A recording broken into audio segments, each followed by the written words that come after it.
With time reading exactly 9 minutes to the hour of 1, let me call this assembly to order as I say, good afternoon to you, Ministers of State, Your Excellencies, Heads of Mission, Chiefs of Defense Staff, distinguished Heads of Delegations, distinguished delegates, members of the press, ladies and gentlemen.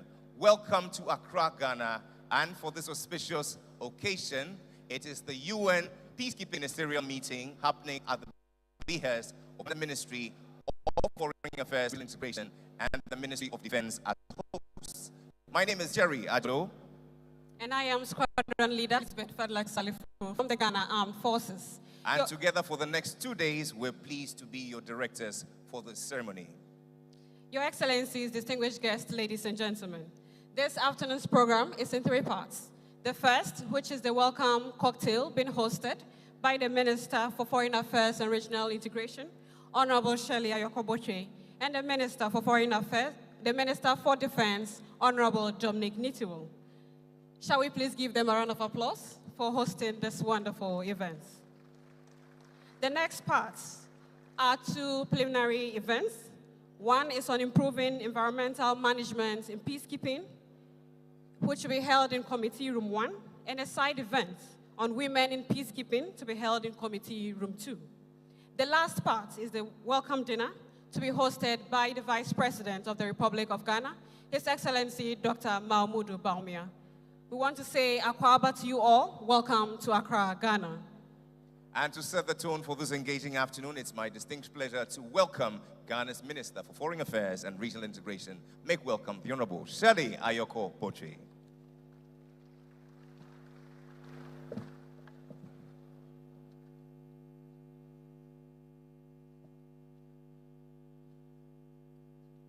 Honorable Minister for Defense, the Honorable Minister for Interior, Ministers of State, Honorable Members of Parliament, Members of the Judiciary, and the Secretary General for Peace Operations, Jean-Pierre Lacroix, and the Secretary General for Operational Support, Atul Kari, and the Secretary General for Management, Strategy, Policy and Compliance, Catherine Pollard, heads and members of delegations, excellencies, high commissioners, and ambassadors, members of the diplomatic corps, esteemed colleagues of the United Nations, Nimen Ahmed, religious leaders, distinguished invited guests, ladies and gentlemen. It is with a grateful heart to God that the Defense Minister and I welcome Your Excellencies, distinguished delegates, on behalf of the government and the good people of Ghana to our capital city of Accra with the proverbial greeting, Akwaba. As we gather in this convivial setting to break the ice and fraternize with all participating delegations, I wish to express appreciation of the government and people of Ghana for the confidence the UN Secretary General and all member states of the Special Committee on Peacekeeping reposed in Ghana to host the 5th UN Peacekeeping Ministerial meeting in Accra, which is the very first on the continent of Africa. With the commitment and dedication of all parties, excellent logistical arrangements have been put in place to ensure that the 2023 UN Peacekeeping Ministerial meeting will not only be the pioneer in Africa, but set the tone for other African countries in future. Allow me to underscore my appreciation for the dedication and tireless efforts of all in ministerial meeting. Our gathering is a testament to the meticulous planning, commitment to excellence, and spirit of cooperation that has defined every aspect of our resolve to host this event. Your Excellencies, the ministerial meeting is a platform for the exchange of innovative approaches, best practices, and lessons learned in the field of peacekeeping. The wealth of knowledge to be shared by participating nations will not only deepen our collective understanding, but also provide a solid foundation for developing comprehensive strategies to address contemporary peacekeeping and security challenges. The challenges we face demand sustained commitment and collaboration.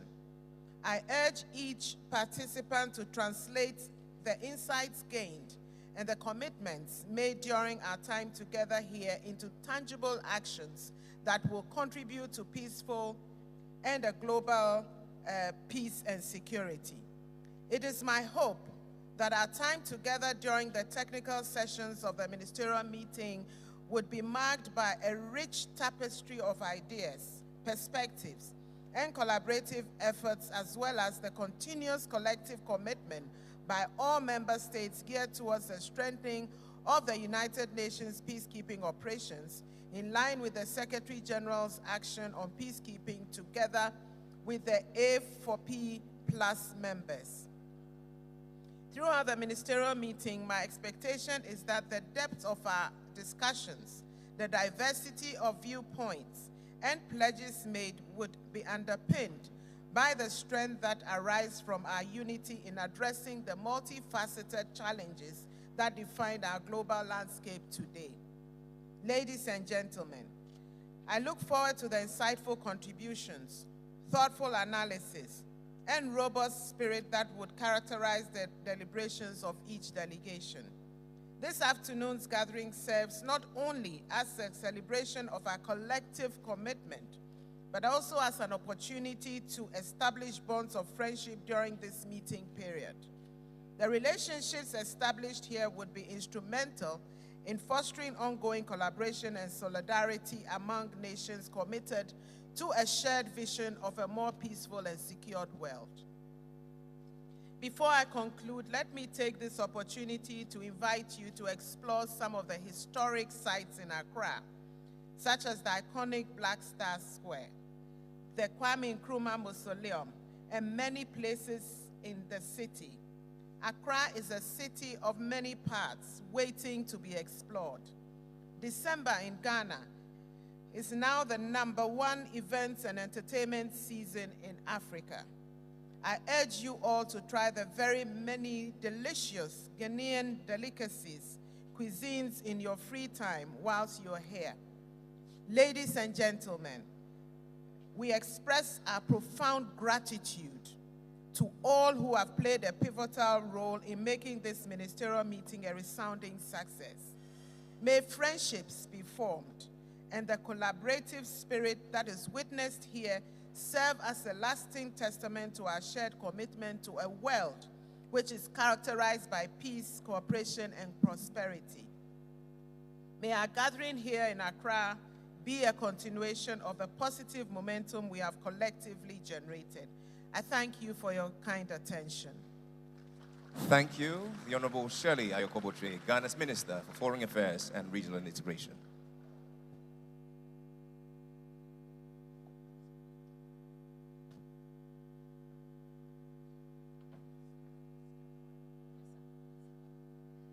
May I now respectfully invite His Excellency Jean-Pierre Lacroix, the United Nations Under-Secretary General for Peacekeeping, to give us some remarks. Shall we please welcome him with a round of applause?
the men and women, the units, the individual police and military officers, the support that all of us can provide in terms of training, in terms of technology, in terms of partnerships. And I already thank warmly all the member states, all the participants here, all the countries represented here that have committed to pledges. We very much look forward to hearing from them as we will be proceeding with the meeting tomorrow. And of course, I want to highlight and emphasize the relevance of the topics that were selected for the various sessions. They're all very important, and we also very much look forward to these discussions. And again, how can we go beyond what we currently do to address all these topics, to make sure that we move forward and improve further on all these areas. So I again express our gratitude on behalf of the Department of Peace Operation.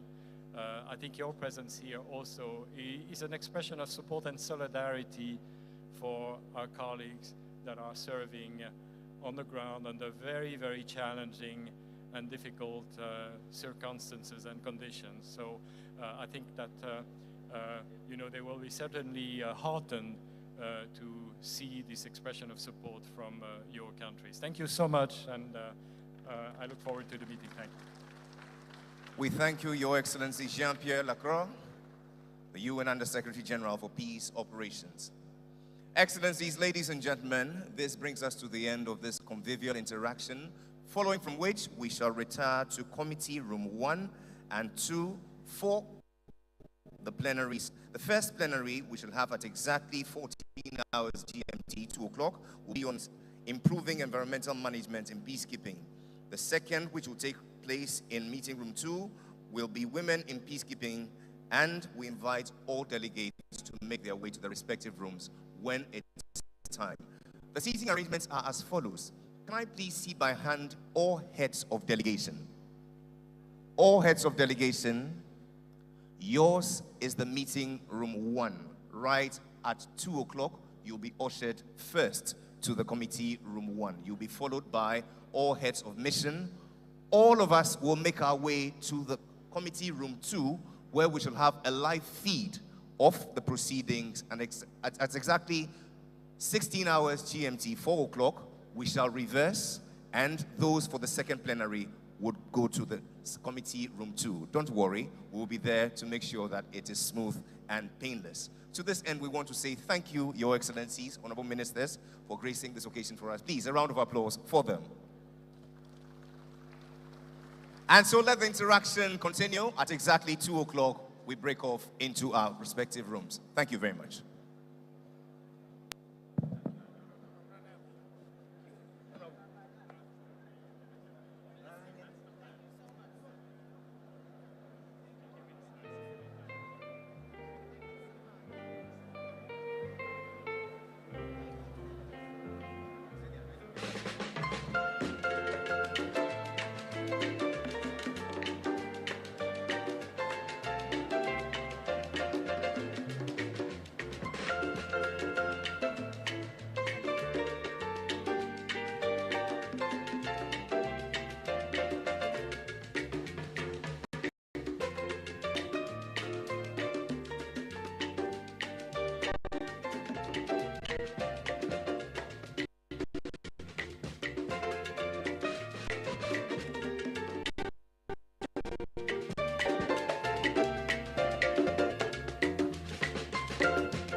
two,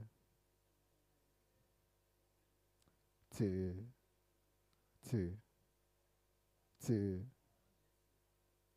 two.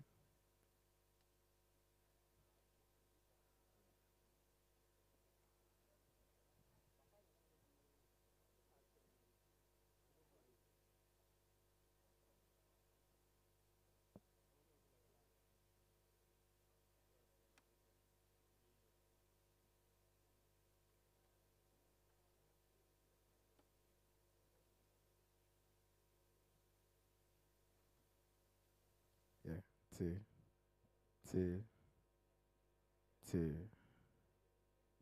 one, two, two, two, two, one, two, two.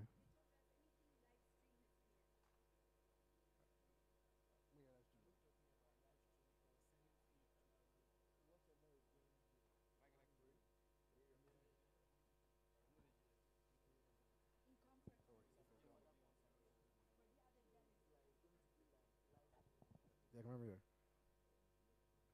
Yeah. Yeah, two, two, two, two.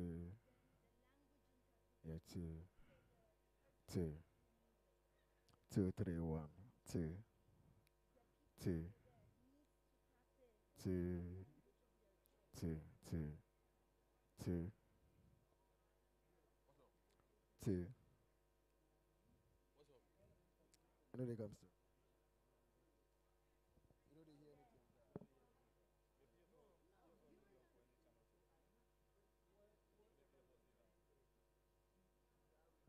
Yeah, two, two.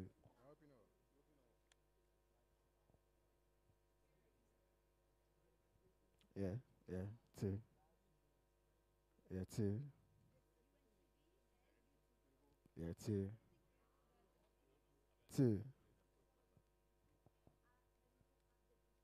Yeah, one, two. Two. Two.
Yeah, yeah, two, two.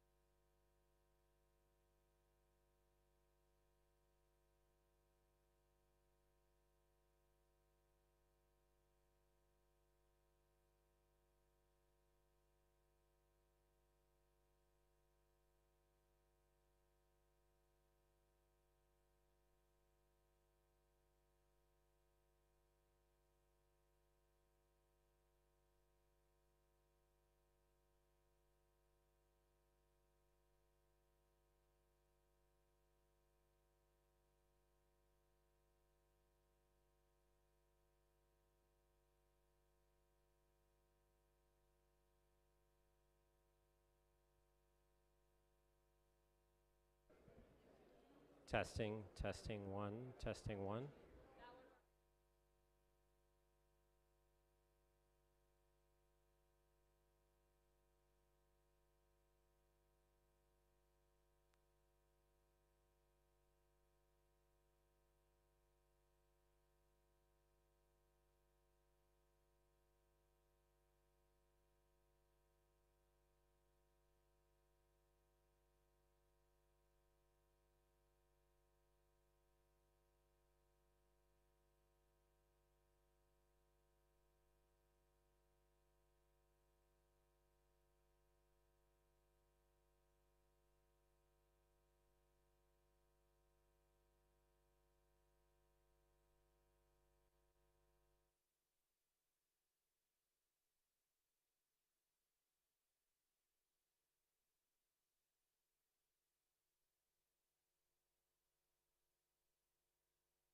testing. Testing one, two.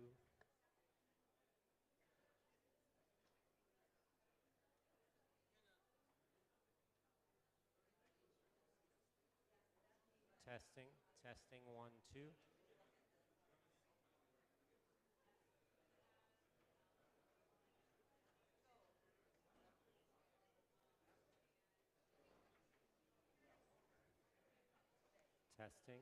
Testing one, two. Testing one, two, testing.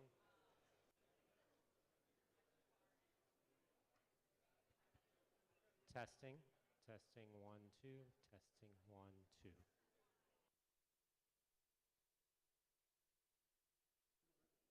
Test ABC, test one, two, three.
afternoon, everybody.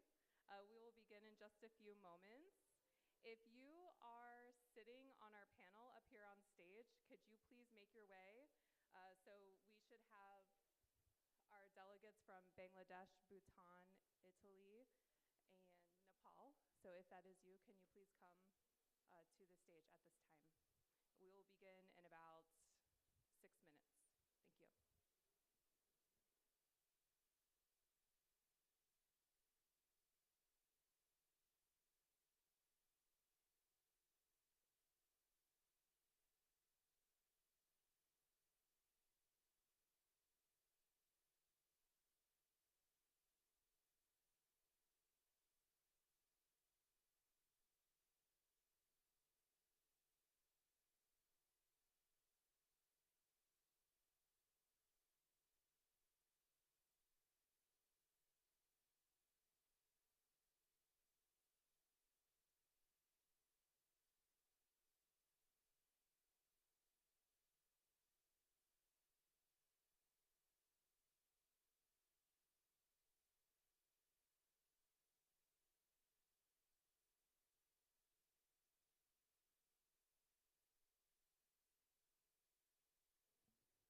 Okay, one more announcement.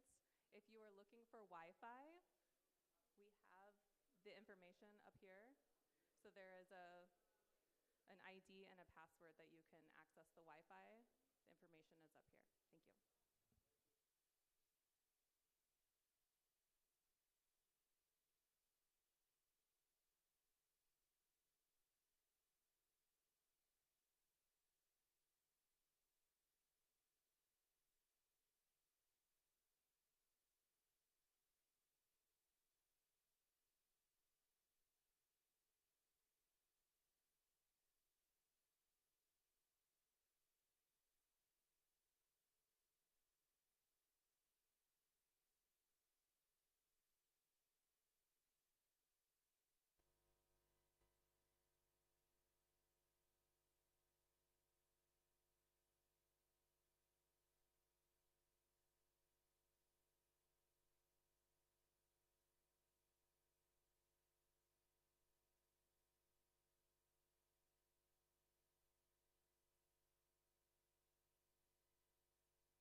Okay, we will begin in 1 minute, but at this time we will take a photo.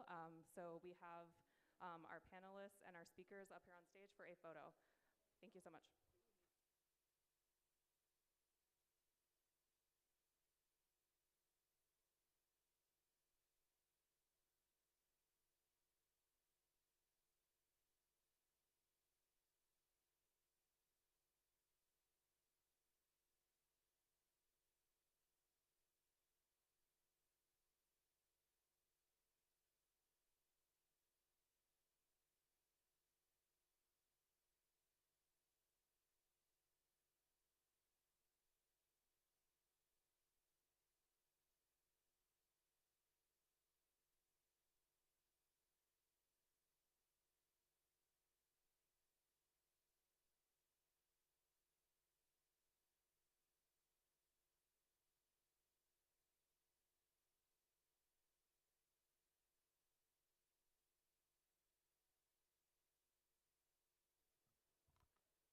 Good afternoon, everyone. I'm Michelle Sisson, the U.S. Assistant Secretary of State for International Organization Affairs, visiting from Washington as part of our U.S. delegation, and it is so great to be in Accra with you. I am here, of course, with the head of our delegation, Ambassador Linda Thomas Greenfield, and we would like to welcome you all to our U.S. side event on improving environmental management in peacekeeping. Last week, all of our governments began meeting at the World Climate Action Summit in Dubai to identify ways to address the climate crisis. It is thus fitting for us to come together today to explore contributions to these broader goals within the context of UN peacekeeping. In fact, environmental management in peacekeeping is a cross-cutting issue that impacts peacekeeper safety and security and peacekeeping mission operations, as well as the legacy that peacekeepers leave behind. We appreciate that this issue is of particular significance to African member states, both as troop contributing countries and as host countries. The largest UN peacekeeping operations are on the African continent, and it is African communities that will live with the positive or the negative impacts on their environments left by a UN peacekeeping mission long after the mission has departed.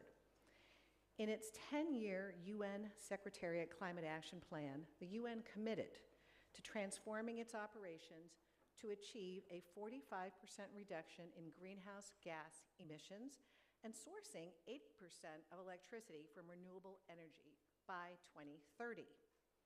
Currently, however, only about 6% of UN power generation within the peacekeeping missions is from renewable energy sources.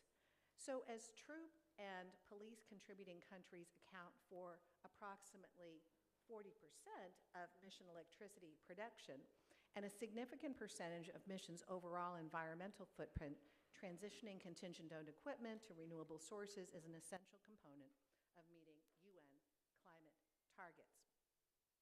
Moreover, environmental management in the transition to more environmentally sustainable missions is closely tied to peacekeeper performance, with strong links also to safety and security, as I mentioned. But transitioning equipment and adapting operations to incorporate newer sustainable technologies can raise practical and financial challenges, as it can be costly and it can require additional training and expertise. So to lower the barrier to entry and increase participation in this transition, the United States and Ghana designed this side event to raise awareness of practical examples of sustainable technologies available for troop and police contributing countries. We also see this as an opportunity to identify possibilities for member states, including troop and police contributing countries and donors, to partner to promote the transition of contingent-owned equipment to more environmentally sustainable solutions.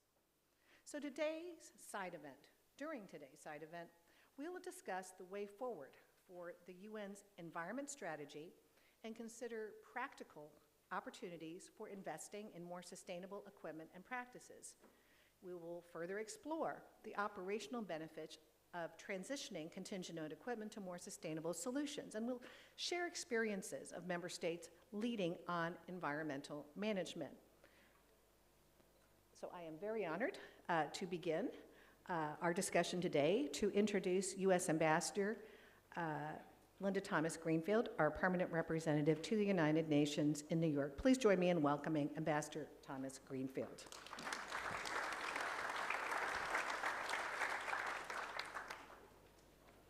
Thank you, Michelle, and good afternoon, everyone, and thank you all for joining us here today. We know that preserving peace and protecting our planet go hand in hand, that climate change exacerbates armed conflict, and that war wreaks havoc on the environment. But there's another factor at play, and that's the environmental impact of peacekeeping itself. Today, peacekeeping is responsible for 92% of the United Nations carbon footprint, 92%. By continuing down this path, we risk exacerbating the conflicts that we hope to contain. But what happens when we transition from fossil fuels to more renewable energy resources? Well, for one, we're able to reduce one of the biggest risks to peacekeepers in the high-threat missions that they work in, delivering fuel along dangerous routes. By adopting new practices to switch to clean energy, peacekeepers can reduce strain on the fragile countries in which they operate and strengthen relationships with local communities. And improving environmental management can even help deliver peace dividends to those very communities by leaving behind infrastructure to support a greener future. In other words, cleaner and greener missions can help protect peacekeepers and can help promote peace around the world. The United States is committed to this work, including through a trilateral solar power project with Nepal and the United Nations, which will replace traditional diesel generations with cleaner alternatives. We're proud to support this initiative. But we also know we cannot do this alone.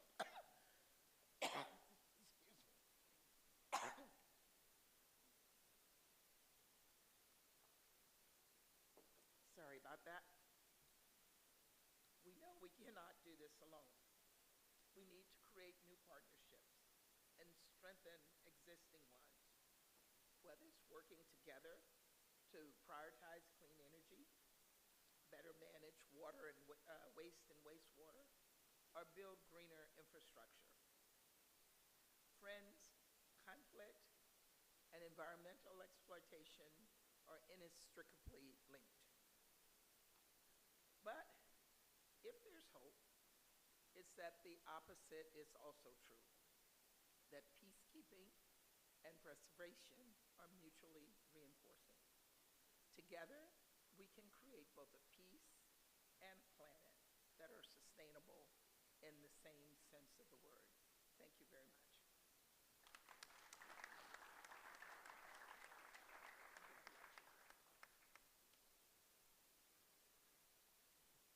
Thank you very much, Ambassador Thomas Greenfield, for those insightful remarks. I am now pleased to introduce Deputy Foreign Minister Mavis Nkansa-Bawudu. Please come to the stage, Deputy Minister, and we look forward to hearing from you.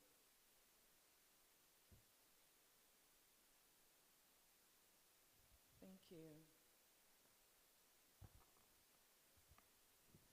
Excellencies, ladies and gentlemen, it is my pleasure to say a few words on a topic I consider to be critical to peacekeeping and its relevance in the future. I thank the United States for facilitating this meeting. Ghana appreciates the United States leadership and special initiatives in prioritizing climate-friendly policies and cross-cutting issues within the United Nations. These efforts have ensured that the important matter of environmental management in peacekeeping receives adequate attention on the agenda of the United Nations and contributes to the effective performance of UN peacekeeping operation. The Ghanaian government maintains a strong awareness of how climate change and other environmentally driven practices can worsen and negatively affect the economic and security aspects in conflict areas where UN peacekeepers are deployed. Ghana prioritizes the conversation on environmental management, given the devastating impact of climate change in our communities. A minimum of 8 government institutions are responsible for implementing a national climate change policy in 2013. In addition, there are other policy directives such as the Renewable Energy Master Plan of 2019 that provides strategies for climate adaptation. These institutions collectively establish a strong foundation for climate and natural resources governance within the country. Excellencies, the importance the government attaches to the issues of environmental management is reflected in our country's practices in some UN mandate peacekeeping mission, including an African Union transition mission in Somalia, United Nations mission in South Sudan, and United Nations interim force in Lebanon. In ADMIS, Ghana troops contributed to the introduction of the Mongoose at the Mogadishu base camp. It helped in enriching the natural ecosystem around the camp and also helped in the reduction in the number of reptiles and rodents like snakes, rats, and other pests within and around the camp and its environs. This does not only make the camp safe for the Ghanaian police contingent deployed there, but also all the residents and businesses located around the Green Zone enclave. The provision of water recycling plants at the camp base in Mogadishu and the Ghana Foreign Policy Unit base in Bodia helped to ensure that used water did not go to waste, but were harvested, recycled, and reused for other purposes. In UNMAS, the constant maintenance and distilting of drains within the Foreign Police Unit camp in Bintu, South Sudan, helped in the prevention of floods and the buildup of stagnant water within the camp and its environs. Prohibition of the use of polythene bags as carrier for food items and other groceries, and the constant cleaning of weeds within and around the UN camp base in Juba and other bases prevented the infestation of reptiles around the camp. Regular cleanup exercise, good disposal of garbage, and tree planting exercise by Ghanaian troops in mission arounds contributed to clean environments and good hygiene in all the camps. Similarly, initiatives have been implemented in the onfill. Solar panels have been installed at the UNP 566 to reduce the impact of the environment with the help of the onfill engineering unit. Other initiatives include the proper storage of used oils, filter from both maintenance workshop and genset around areas to prevent oil spillage into the soil to pollute it. Proper waste management practices, including segregation and storage of waste in all Ghana bed positions before proper disposal, as well as the proper handling of sewage disposal. The use of runoff air-conditioned water, which was previously left to go to waste, is used to irrigate plants in all positions.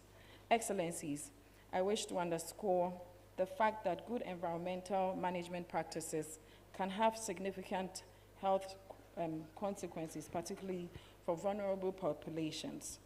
Poor air and water quality, inadequate sanitation, and improper waste management can lead to the spread of diseases, including waterborne illness and respiratory problems.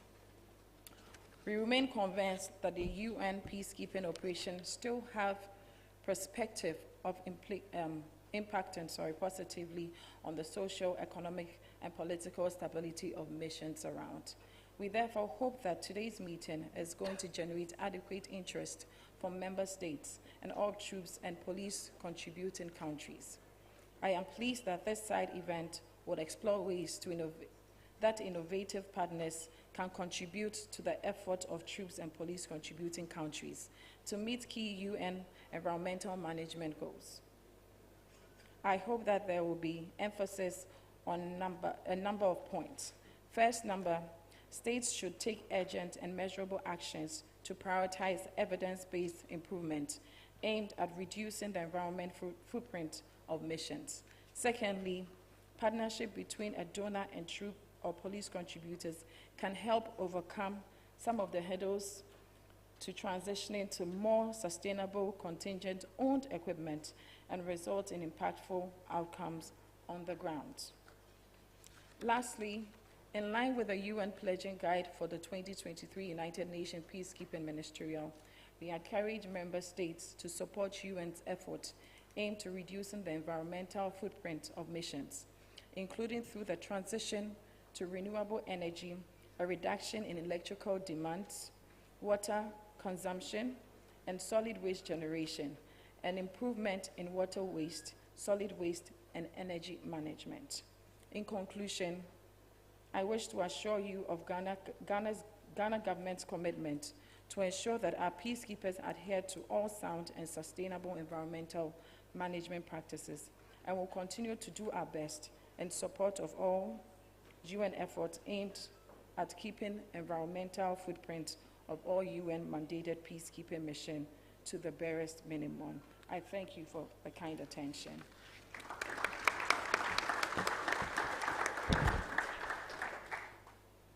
Thank you very much, Deputy Foreign Minister Nkansa Bawadu, for those very inspiring remarks, and we are incredibly grateful for Ghana's leadership in hosting this ministerial. Thank you again. Now we have the opportunity now to hear what the United Nations is currently doing with regard to its environmental strategy. And we'll hear this from Undersecretary General for Operational Support, my good friend, Mr. Atul Khare. So we are very excited to hear from you today, Undersecretary General. Thank you, Ambassador Sisson, Your Excellency, Ambassador Linda Thomas-Greenfield, Permanent Representative of the United States to the United Nations, Your Excellency, Deputy Foreign Minister, Mavis Nkansa Bawadu, Your Excellency, Ambassador Michel Sisson, my dear friend, Your Excellency, Dr. Abdul Momen, Foreign Minister of Bangladesh, and other distinguished panelists, Excellencies, distinguished delegates, Undersecretary General Catherine Pollard, and my UN colleagues, it is my pleasure to provide you with a short briefing on environmental management in the context of peacekeeping. Let me first start by thanking Ghana for hosting the ministerial this year and the United States for organizing this very, very important side event. Since 2017, my department has been supporting peacekeeping missions and relevant field-based political missions in the implementation of the environmental strategy for peace operations. The strategy was launched in response to repeated underperformance in environmental management, and it set out a preliminary 6-year vision to deploy, and I quote, responsible missions that achieve maximum efficiency in their use of natural resources, operate at minimum risk to the people, societies, and ecosystems, and contribute to a positive legacy wherever possible, end of quote. We have supported missions in a range of ways, including strategic direction, policy and guidelines, remote and on-site technical assistance and training. Member states, all of you, have played a huge role in moving this process forward, not least with increasingly supportive and specific mandate language. I particularly appreciate the active engagement of a group of friends for leading environmental management in the field, or its acronym LEAF, co-chaired by Bangladesh and Italy, and comprised of 33 members, including Germany and Slovenia, who joined the group most recently. I am also grateful for the extra budgetary support provided to my department, inter alia by Republic of Korea, for enabling us to support troop and police contributing countries in scoping and planning renewable energy projects. To Germany, for providing support on measuring and increasing operational resilience through renewable energy projects, as well as providing a junior professional officer to my office, and for their work in Camp Castor in Gao in Mali. To Italy, for many years of extra budgetary assistance, including invaluable projects on environmental training and on impact assessment. And of course, to the United States for assistance in advancing our energy transition, and of course, for the valuable support demonstrated in organizing this event. I would also like to restate my thanks for the efforts of several troop and police contributing countries and partners in breaking the ice, including Bangladesh, for being the first troop and police contributing country to deploy a solar photovoltaic system in the field. To Nepal and the United States, as just now mentioned by Ambassador Thomas Greenfield, who are partnering to deploy a large-scale solar photovoltaic hybrid system in UNMIS in South Sudan. To Bhutan, for the good environmental practices implemented in MINUSCA, including the use of renewable energy. To Pakistan, for recently deploying a renewable energy system, also again in MINUSCA in Central African Republic, and to many others for their excellent contributions, large and small, which you will learn about in the video that will follow my brief introduction. I know that we will hear from others tomorrow about pledges in this area, and I look forward to working with all of you in the months ahead. As we look ahead, I also want to take a few moments to look back and reflect on the progress that we, together, have already made. When we started implementing the strategy, there were no reliable data about the environmental conditions of our missions.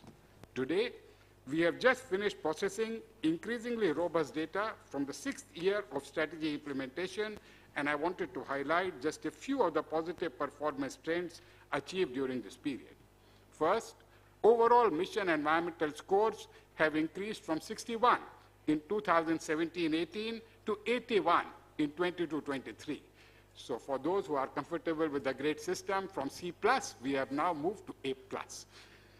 Second, the proportion of sites at minimum wastewater risk has increased from 32% to 70%, which I consider a major accomplishment in terms of ensuring that first, we do no harm.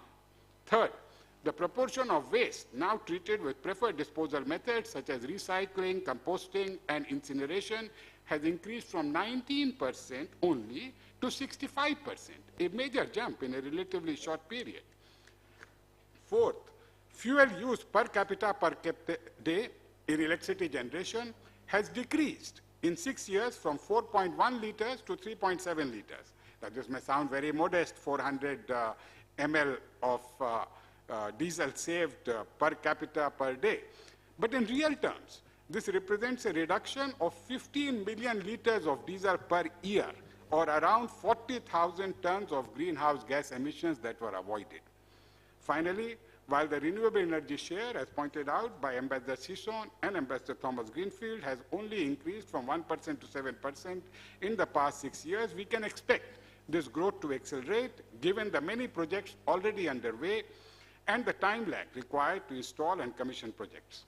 I believe we will also see major progress because of the pace being set within this community of troop and police contributing countries, many of whom are taking concrete steps to make this important transition happen. I would like to stress, again, as mentioned by Ambassador Greenfield, that the transition to renewable energy in the field is not just about environmental footprint. There are multiple operational benefits, not least of which is reducing the amount of fuel that needs to be delivered along dangerous routes, creating challenges for the escorts. In addition to safety and security concerns, the fact that over 20% of our sites now have some level of renewable capacity significantly increases our operational resilience, as it means that these sites can, to an extent, withstand fuel supply shocks. That is, they can run core infrastructure even in times of crisis when fuel supplies cannot be delivered, and if needed, They can prioritize fuel use for mandate implementation instead of self-sustainment. As requested by the General Assembly, we have been working for the past several months to develop a way forward for the environment strategy to ensure continuity of all these efforts. I have been grateful for the input and support from many, in fact all of you, in setting out 3 additional thematic areas for this way forward, taking us to 2030. These themes are responsibility, which means ensuring that we continue to do no harm. Second, ambition, ensuring that the missions are setting performance targets that advance the agenda significantly within realistic timeframes. And finally, legacy. This last theme of legacy is crucial, and I am proud to work hand in hand with our partners from host countries and troop and police contributing countries to take concrete steps to create a positive legacy for the communities that we assist. I would like to close by inviting you to take inspiration from a short video that depicts snippets of the work you all are doing to jointly realize a vision for our operations that meets the standards that the world had the right to expect from a United Nations field presence. Thank you very much for your attention.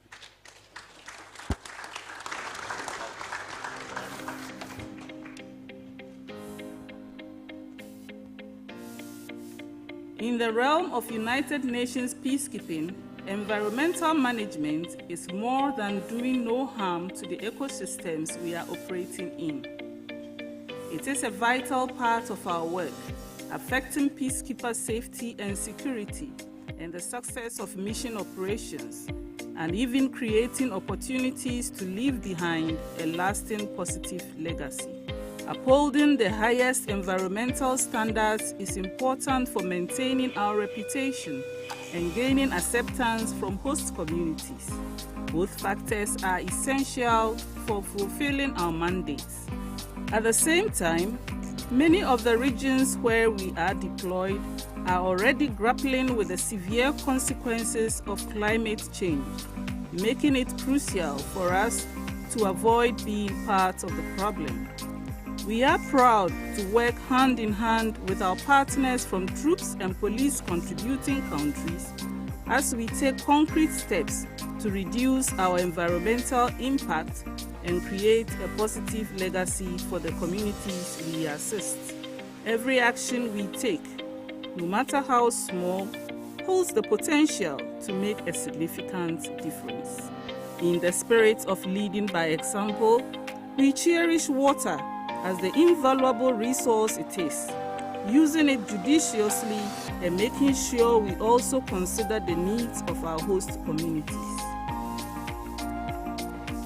We manage our wastewater in an environmentally responsible manner, maintaining constant vigilance to ensure we do not harm the surroundings or the local population.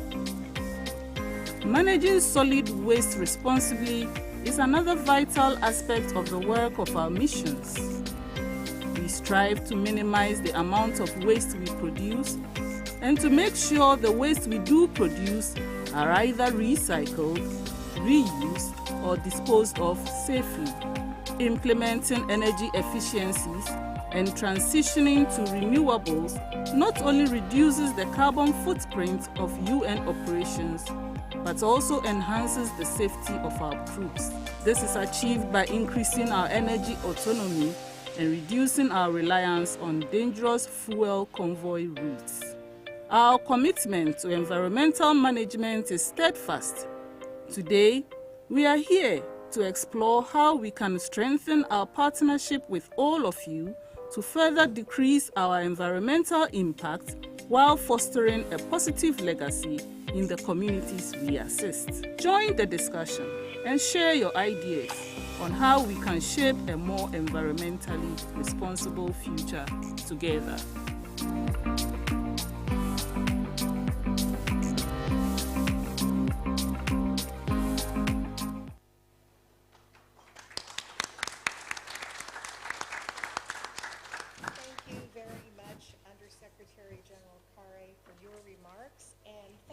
Sharing that terrific video feature prepared by the environmental team in the UN Department of Operational Support.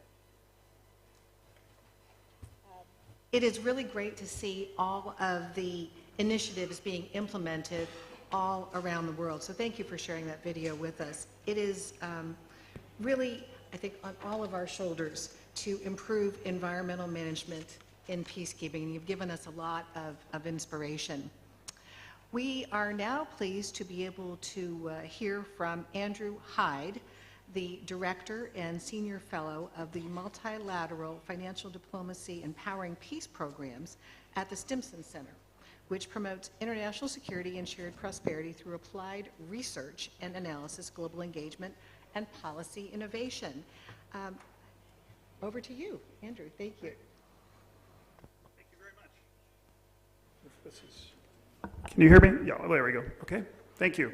Thank you very much, Ambassador Sisson, and my thanks to start with to the country of Ghana for hosting this event today, and also for the United States government for producing and putting it on and pulling all of you into this room. So thank you very much. As Ambassador Sisson said, I'm Andrew Hyde. I'm with the Stimson Center in Washington. It's a research institute or think tank, and we work with academics, experts, and nonprofits, and in fact, many of you in this room as well on this important issue. Based on the research we've done over the last 5 or 6 years in this area on renewable energy at peacekeeping, and we've looked at a number of issues, we have sort of 3 major lines of effort that I just wanted to share with you as we start on this.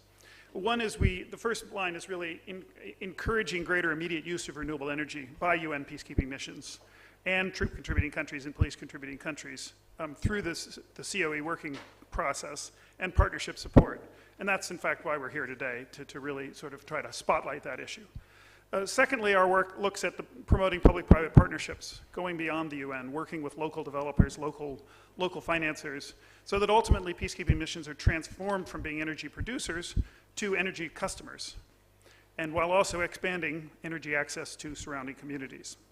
And then third, we look at the linkages. This is a sort of more academic side of things, but we look at the linkages between climate sensitivity, fragility, and low energy access, and how that ways we can use that to support broader peace and security mandates. We produced a number of case studies on several peacekeeping missions that provide some specific examples of what's at stake in a mission's energy transition and where the most impactful opportunities are. I'm just going to try to see if I can get this to work. The white box.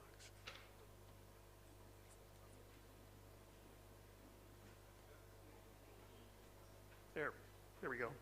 Okay, so those are the 3 lines of efforts that we're doing. Sorry, and there we go. We've produced several case studies on peacekeeping missions that provide some specific examples of what's at stake in a mission's energy transition and where the most impactful opportunities are. Focus is now on developing systems for implementation at scale. I've just come from an event at COP28. Sorry. At COP28, which we helped arrange, that brought together a diverse range of stakeholders dedicated to leveraging renewable energy technologies to improve energy access in fragile environments. So what's the promise of renewable energy for success in peacekeeping? There's several things I think worth considering. First of all, it contributes to bottom line peacekeeping goals and legacy. We heard that already from some of the speakers here, and that's a very important aspect and a longer term aspect, obviously. Renewable energy could also become a platform to support the aspirations of surrounding communities. It's a basis for trust building between peacekeepers and the communities they're there to serve. They lead by example as well. They show new technologies and opportunities and then demonstrate leadership in climate change fight. We've received some specific support from this from several SRSGs, and we're very grateful for that, and they've emphasized how important it can be to part of their dialogue with the host nation. And of course, it does so much to improve neighborhood security in the surrounding communities. So what's the operational need and value proposition, which I'm sure many of you are most concerned about at this event? First of all, I mentioned safety and security. I think that's a key thing. That's obviously a key theme of our event here in Accra. It's improved safety of troops and contractors. It reduces insecurity and manpower constraints related to fuel convoys and associated protection. Diesel supply chains often overlap with local war economies, as I'm sure many of you have had direct experience with. And we found, for example, in our South Sudan report, that conflict actors' diesel taxation practices effectively contributed to sustaining some of the conflict dynamics that exist there. And of course, it meets environmental goals of the UN, of host countries, and it improves the health of peacekeepers. So what are some of the findings, I think, that are relevant to the discussion we're having here today from our research? First of all, renewable energy provides, I think, a fresh look at the best sourcing for energy. Should it be contingent-owned equipment or UN-owned equipment, or both, or a different blend than we have now? Secondly, it's the evolution. It provides a chance to assess the evolution of the peacekeeping mission's energy infrastructure management plan, including how renewable energy can be incorporated and critically important, balanced into the energy load that missions face. There are, of course, advantages and disadvantages to doing renewable energy, to setting up renewable energy capability inside or outside of the fence in peacekeeping missions. And so that's worth considering as we go forward. I think a lot of the things we're talking about today are really inside the fence, but outside the fence is also an opportunity, and there are some successful examples of that. The best examples and the best opportunities for considering that can be site-specific in terms of available land, local security situation, and so often it needs to be tailored to the particular circumstances. Energy efficiency and conservation, as Undersecretary General Kare emphasized, are key considerations as well, as is microgrid development and storage. The UN can serve as an attractive anchor client for local developers. Outsourcing to private developers through power purchase agreements over time can provide a solution to the high upfront costs of new renewable energy systems. And finally, improvement in energy production can be part of a larger technology upgrade that the missions are going through and provided as well to host countries. But of course, that's the promise. Let's talk about some of the practical considerations. These draw us from our research as well as some of the early research that we've been doing, or the early findings that we're having from the US Nepal project, which we are preparing a study for. Several things come to mind. First, in the internal front, it's very important in these processes and building these partnerships to build awareness and leadership support in both the host countries as well as the donor countries and at the UN. This happens, but it's important to be, I think, aware of it. Relationship building and anticipating changes in leadership, and changes are pretty important because as you know, these projects are taking time to be implemented, and you will inevitably have leadership at the battalion level, political level, et cetera, and it's important to anticipate those changes. Shared understanding and acceptance of using new technologies in energy production and consumption are also critically important. And that's for all stakeholders, I think, because we can talk about it in this room, but I think you have a lot of folks involved in a peacekeeping mission who are not aware of why this is important. And then one needs to be prepared to describe that and gain their acceptance and understanding. Design is critically important, and it's appropriate to the circumstances and the need. It's worth considering how to source some or all equipment, for example, through local supply chains. That could also contribute to greater community use of renewable energy technologies going forward. And then scale, a proportion of energy requirements, and the need for balancing the load and storage. You have to get that number right as you think of how to design the system so that renewable energy continues to be a contributor to the mission energy needs. External. Oh, sorry, I jumped ahead. Well, anyway. External concerns, procurement, troop contributing country requirements, donor requirements. Those are all critically as well important as these partnerships are fashioned and created. Transportation and storage of equipment considerations, we're seeing this a little bit early on in the US Nepal project, are also essential. Issues of when is the rainy season, what's the best time to bring it in. And then need for examples and solutions, I think, that are applicable on a broad basis, not unique to a single donor's capabilities.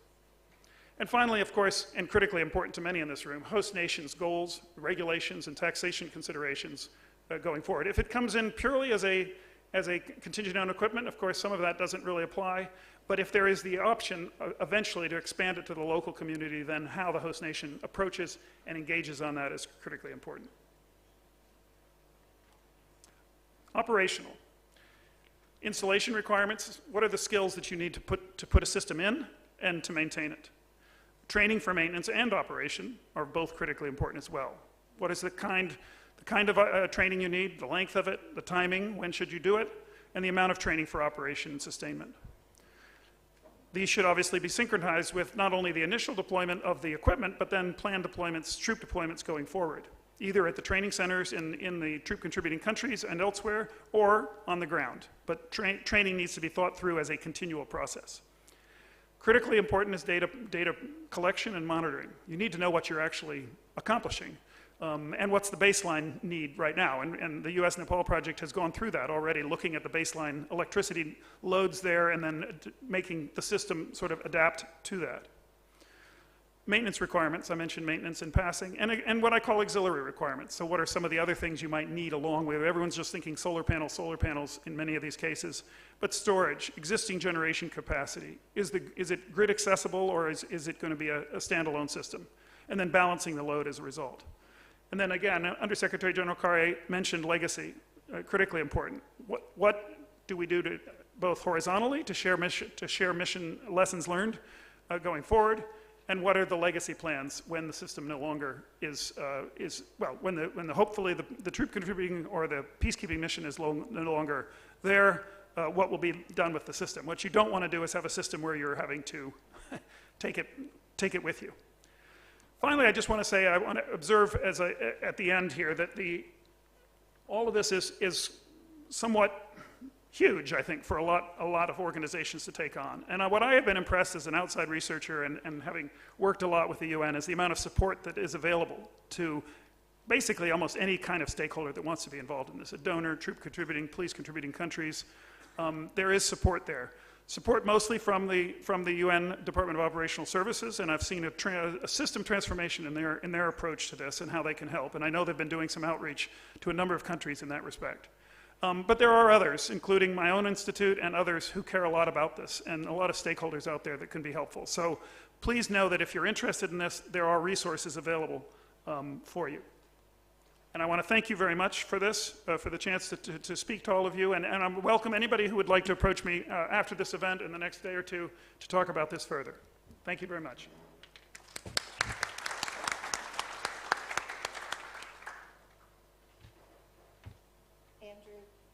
Thank you for that terrific presentation on the many, many benefits of a transition to sustainable contingent-owned equipment. I am now pleased to turn the floor over to my colleague from Washington, Ms. Chandrama Das, to moderate the panel portion of the event today. Ms. Das serves on the U.S. National Security Council as Director for Multilateral Affairs. Chandrama, I turn the floor over to you.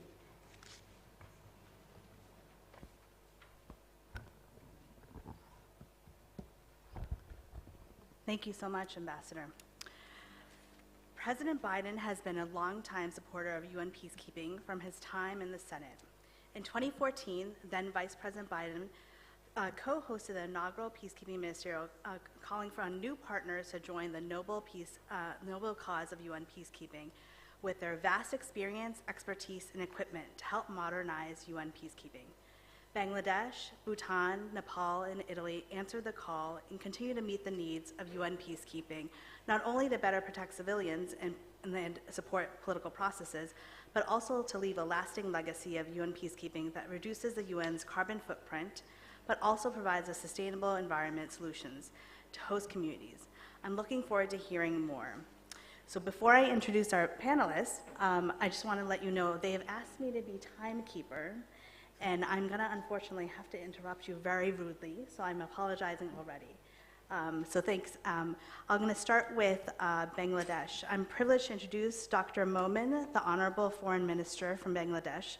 The Foreign Minister is a long-time multilateralist serving as the PR in New York, President of UNICEF with a distinguished career as a diplomat and academic.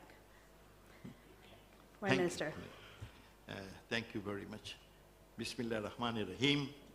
Ambassador Linda Thomas Greenfield, Ambassador Michelle Season, Undersecretary General Atul Khair, Honorable Ministers, distinguished participants, Excellencies, ladies and gentlemen. Assalamu alaikum means peace be upon you all. Let me extend my heartfelt thanks to USA and other co-host countries for organizing this side event on a very significant topic, environment, at a time when COP28 is assuring us positive steps.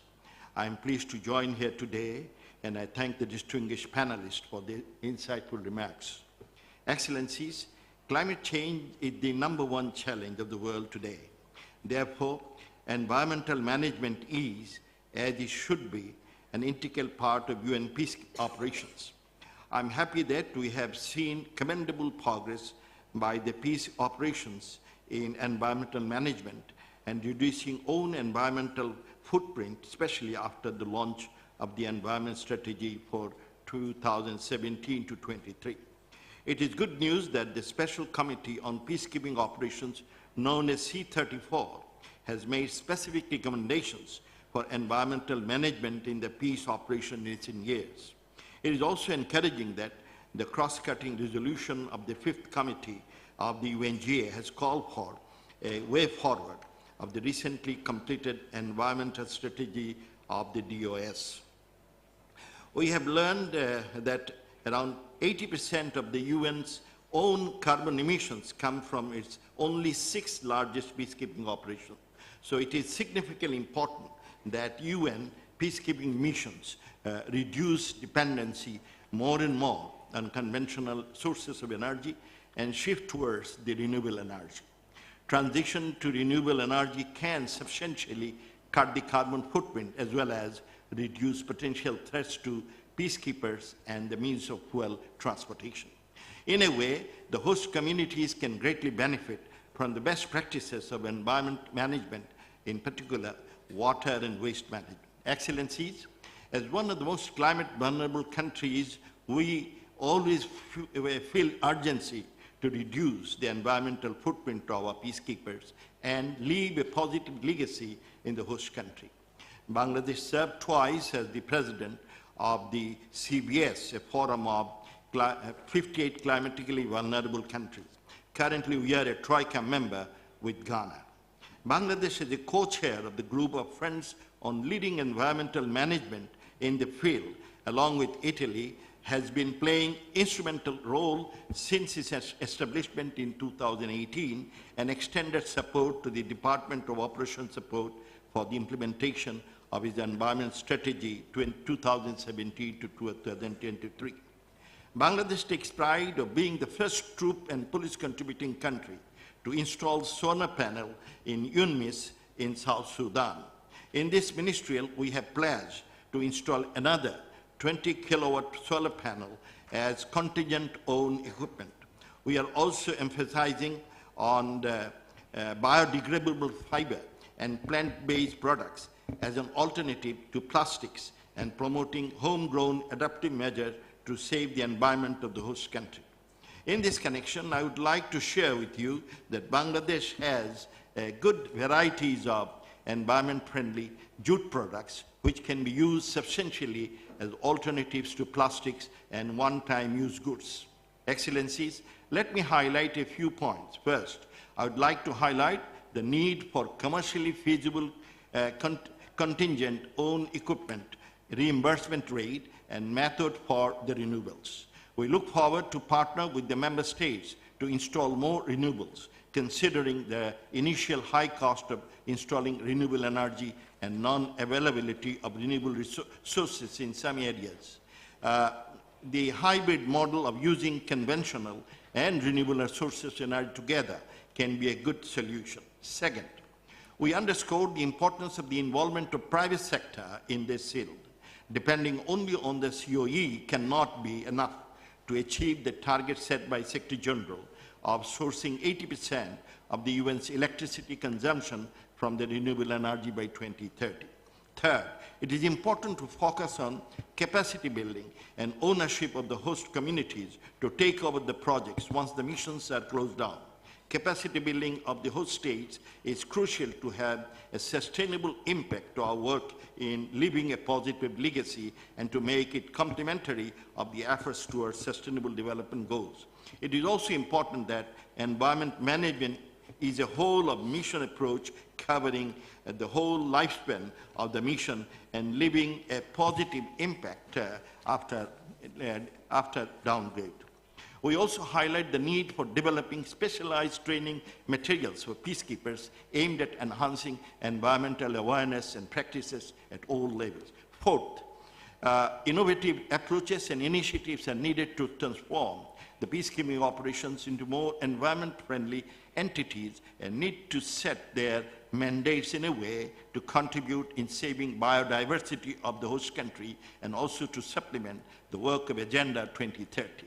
The last, fifth, we commend the efforts of the Department of Operations Support in formulating a way forward of the strategy and look forward to finalize a concrete outcome document on effective way forward towards environmental management in the field of operation of the United Nations. Let me also reiterate our steadfast support to Secretary General's shared commitment for peacekeeping action for peacekeeping initiative.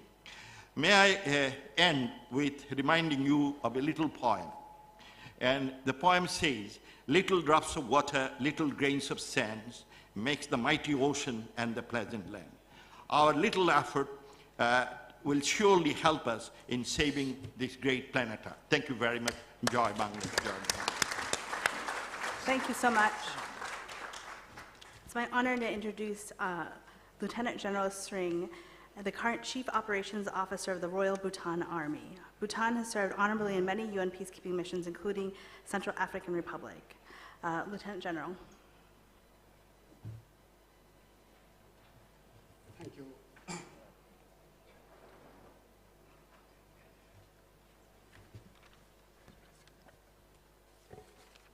Excellencies, distinguished delegates, at the outset, I would like to thank the Government of Ghana, the UN, and United States for hosting this important side event on environmental management and peacekeeping, and for having invited Bhutan as a panelist to share our experiences. Excellencies, Bhutan's strong environmental ethics flows from the visionary leadership of our successive monarchs and our development philosophy of gross national happiness, or GNH. GNH, in essence, is simply development with values. The preservation of country's environment is enshrined in the Constitution of Kingdom under Article 5, which states that it is the fundamental duty of every citizen to contribute to the protection of natural environment. The article also mandates that a minimum of 60% of Bhutan's total land shall be maintained under forest cover. Our forest cover currently is 72%, with more than 50% of country being protected areas. In keeping with Bhutan's strong ethos on environmental conservation, climate change and sustainability, Bhutan had a 2017 Vancouver ministerial meeting made a conscious choice and pledge to reduce our impact on the local environment and to minimize the carbon footprint when our contingents deploy. I am pleased to share that we have accorded higher priority to the pledge. It is a mandatory requirement for our military and police contingents deploying for peace operations to go green and adopt fundamental environmental friendly practices. Bhutan, since 2018, is also a member of the group of friends for leading environmental management. As part of our contingent's preparedness and pre-deployment training, the National Environment Commission of Bhutan conducts awareness and sensitization on waste management, conservation of energy and water, and other eco-friendly practices, which the contingent not only adopts, but shares with the local community when deployed. Sustainable initiative fosters community engagement and creates a sense of shared responsibility.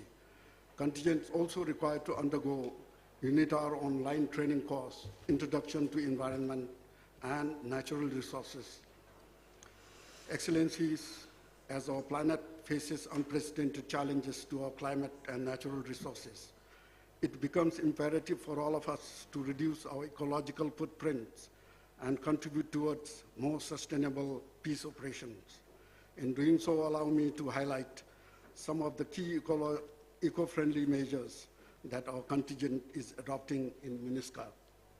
Number one, reducing energy consumption through the use of energy-efficient generators, LED lighting, agro-lubricants for vehicles which reduces emission of harmful gases, and electric cookers in place of diesel burners. Using renewable solar energy for lighting of the camps, the contingent is also working with Department of Operational Support to create a hybrid grid system linking solar power to generators for energy efficiency. The contingent has a water management system in place to reduce excessive consumption and wastage of water.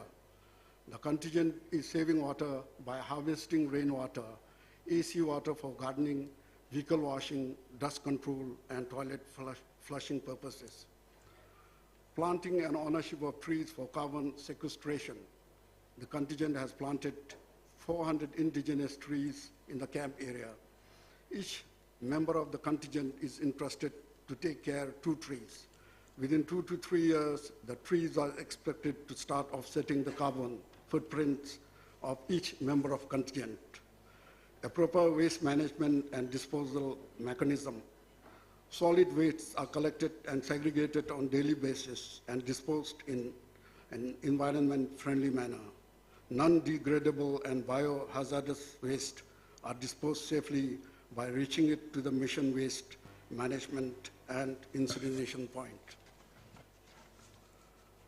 The eco-friendly measures being taken in the operation of our contingent are in full support of UN climate neutral strategy and Greening the Blue initiative. They also meet the UN SDGs, in particular Goal 7 on affordable and clean energy, Goal 12 on responsible consumption and production, and also Goal 12 on climate change. We are proud that the Buddhist contingent have been recognized for the environmental friendly measures being taken and presented with the year with the special recognition for renewable energy and energy efficiency force award by MINUSCA. Here I would like to acknowledge and thank His Excellency Under Secretary General Atul Khare for his steadfast leadership and perseverance, which has led to enhanced momentum and attention within the peacekeeping community on the broader issues surrounding natural resources and environmental management. The Under-Secretary General's efforts have also resulted in inclusion of simplified system of reinforcement for renewable energy on COE Manual 2023. Such measures are welcomed and will encourage troops and police contributing to adopt use of renewable energy. By adopting creative, transformational practices, technologies, and behaviors, peacekeeping missions can curtail energy, water use, waste production, and also generate significant saving. The improved health and safety security of local communities and personnel, self-sufficiency of camp, reduced potential for dispute with the local communities are further benefits. Excellencies, good environmental practices must become a part of the DNA of peace operations. Better environmental practices to minimize impact on the local community are necessary prerequisites and form a foundation for engagement and building confidence at community level. Collectively, by promoting environmentally friendly practices and reducing our ecological footprint, we can all contribute towards greener and more sustainable peace operations. Thank you. Thank you so much. It's an honor to introduce Major General Joshi from the Nepalese Army Directorate on Peace Operations. Nepal has served in numerous UN peace operations, and I was grateful to meet some Nepalese peacekeepers while serving in Liberia. Mr. Joshi. Thank you. Excellencies, distinguished guest panelists and delegates, namaste and good afternoon. At the outset, I take this opportunity to thank the organizers of this side event on improving environmental management in peacekeeping and giving me a platform to share Nepal's innovative partnership in prompting the transition to renewable energy in peacekeeping.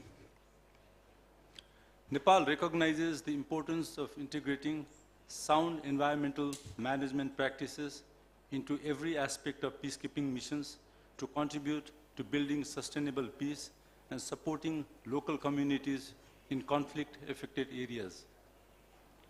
In this spirit, among other things, Nepal complies to various policies, strategies, and guidelines issued by the UN Secretariat, organizes an elaborate awareness campaign during the pre-deployment training to imbibe environmental responsibilities and embrace environmentally responsive behavior. Nepal has given a significant environmental consideration while procuring major equipment and equipment for self-sustainment. Our efforts can be further testified by the award our contingents in UNIFIL, MINUSMA, and MINUSCA have received from mission leadership for their best performance in environmental protection.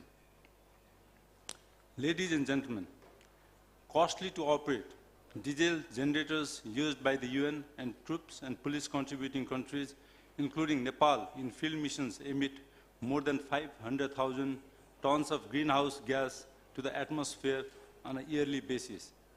If we do the math, as the second largest troop and police contributing country, Nepal's share of the greenhouse emission would be immense, which we consider a case for concern.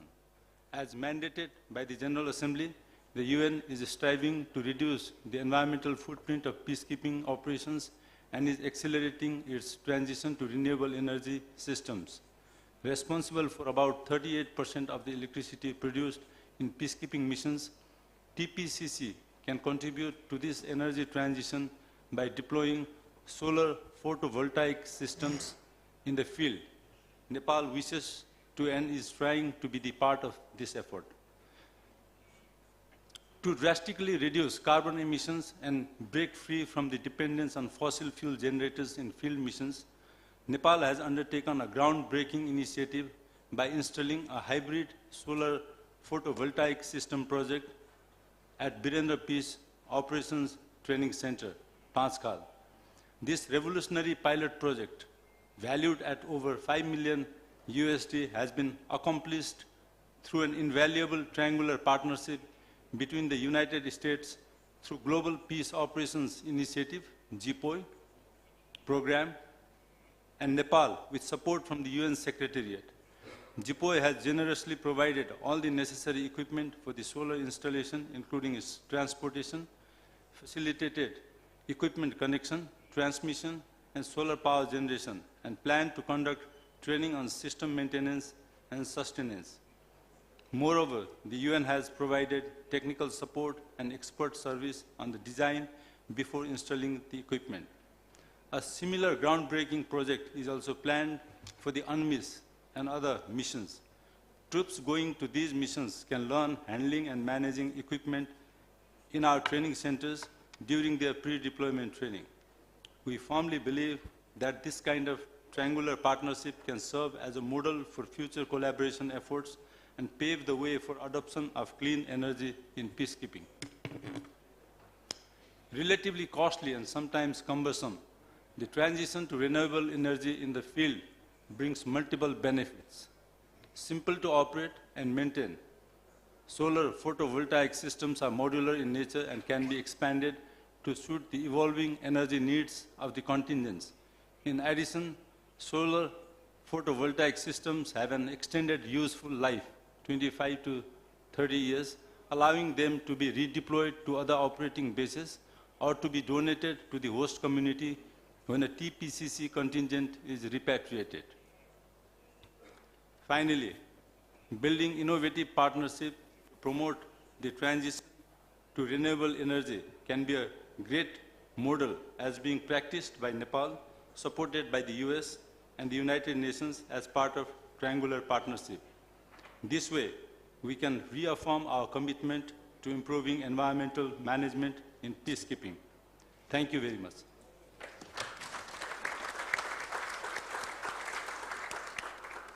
Thank you so much. And last but not least, it's an honor to introduce Ambassador Dior Landi. an accomplished diplomat with deep expertise in multilateralism, serving as a permanent mission to the UN in Geneva. Ambassador. The Deputy Minister of Foreign Affairs of Ghana, Excellencies, distinguished delegates and speakers, I thank the United States for convening this timely debate 6 years from the beginning of the implementation of the Environment Strategy for Peace Operations. Reducing the environmental footprint of field missions has become an established priority. While we should certainly acknowledge the progress achieved so far, we must keep sight of the hard work ahead. Italy has long-standing experience in the sectors at the heart of the environmental strategy, and it currently stands as the first troop contributing country to the UN peacekeeping operations in the WEOC group. In light of our engagement, we really believe we have a responsibility in limiting the impact of the presence of our own troops on the local environments and on host communities.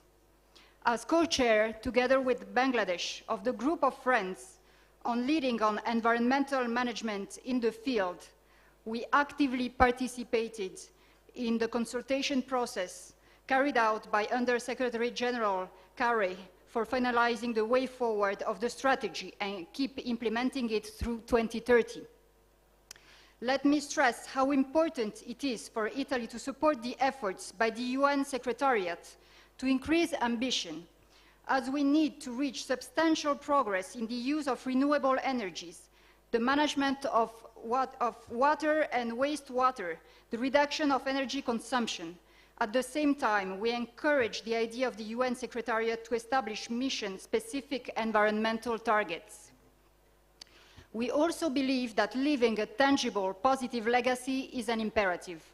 To this extent, we consider fundamental to support host countries in their efforts to invest in sustainable infrastructure and facilities that continue to benefit local communities once mission departs. Italy is proud to host a facility of excellence, such as the United Nations Global Service Center in Brindisi. Over the last 6 years, the GSC has specialized in environmental services and is advancing the principles of the circular economy within the UN to minimize waste, extend the lifespan of products, and maximize resource efficiency. For instance, the GSC plays a fundamental role in optimizing stock management and reuse across missions.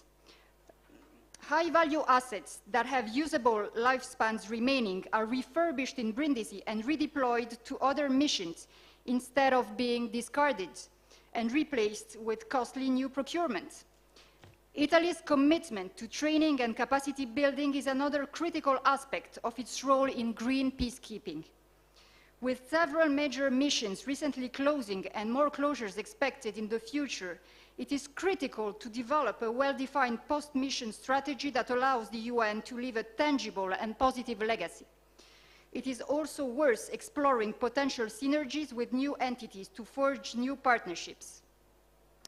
Besides the UN hub of Brindisi, Italy hosts 2 centers of excellence of the Carabinieri Corps, an institution that takes part in a number of UN peacekeeping operations, such as UNIFIL in Lebanon and UNFICYP in Cyprus. Through these centers, we want to contribute even more to the training needs of peacekeeping missions. Since its establishment in 2005, the Center of Excellence for Stability Police Units, COESPU of Vicenza, has been a doctrinal hub and a center for advanced studies, serving as a think tank and a training center for peacekeepers. Sponsored by the US Department of State through the Global Peace Operations Initiative, the COESPU has established partnerships with 128 countries and 17 international organizations. It trains so far 13,000 units, of which 8% of the total are women, mainly from Africa, over 6,000, and Asia, almost 4,000. We are proud of a newly established International Center of Excellence on Environmental Protection located in Sabaudia, near Rome. One of the most remarkable aspects of the center is its commitment to fostering international collaboration and its multidisciplinary approach. It brings together experts from various fields, including ecology, environmental science, policy analysis, and technology, to work on finding holistic solutions to environmental problems. The center is getting ready to provide specialized environmental training to military and police forces, as well as to civilian staff. Italy has contributed financially to the projects aimed at enhancing environmental technical capacity across peace operations, and is actively exploring opportunities to fund additional projects in environmental management in the field. We are looking forward to working with the UN system and all member states on training, capacity building, and knowledge exchange in the areas of environmental management and protection. Thank you for your attention. Thank you so much, Ambassador Sisson. Chandrama, thank you so much, and thank you again to all of today's panelists for highlighting these ongoing initiatives. I'm now pleased to turn the floor over to delegation statements from member states, highlighting new commitments and plans their countries are making to improve environmental management in peacekeeping. We will start by hearing from Uruguay's Deputy Defense Minister, the Honorable Rivera Elgay. The floor is yours, sir.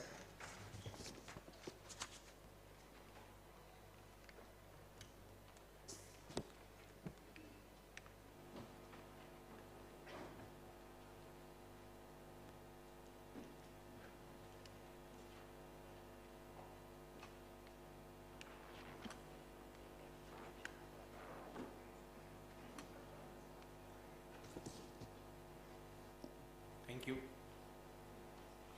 Excellencies, ladies and gentlemen, I will speak in Spanish.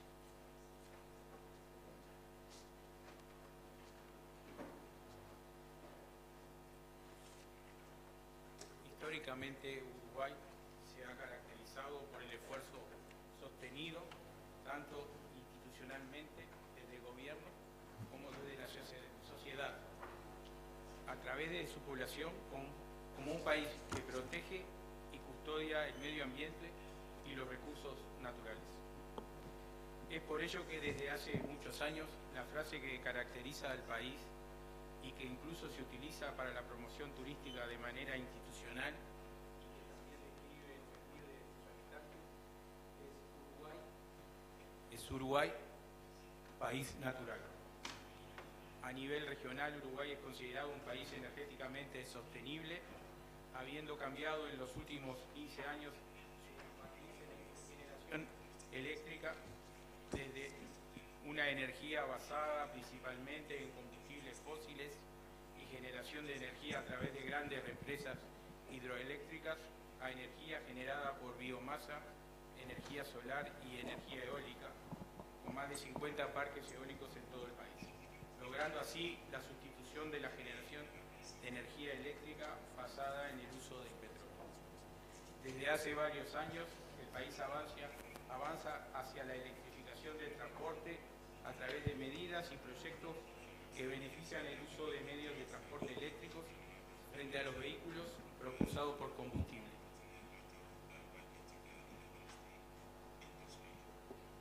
Las Fuerzas Armadas de nuestro país no son ajenas a esos esfuerzos, y las tropas que el país ha desplegado en la República Democrática del Congo y en las alturas del Golán también comparten esta preocupación por el mantenimiento y la protección del medio ambiente. A través de nuestras tropas y de una forma sistemática, estamos haciendo todos los esfuerzos necesarios para reducir al mínimo posible la huella que dejan las misiones de paz en cada lugar, intentando, en el marco que proporciona el concepto de una ONU verde, reducir el impacto ecológico tanto como sea posible en las áreas de despliegue.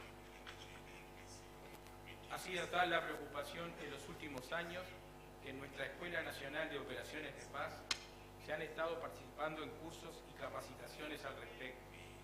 Estas capacitaciones resultan en la organización, planificación y ejecución de un curso de gestión ambiental en misiones de paz a nivel regional, bajo la tutela de la Asociación Latinoamericana de Centros de Operaciones de Paz, que actualmente Uruguay está dispuesto a realizar en nuestra escuela.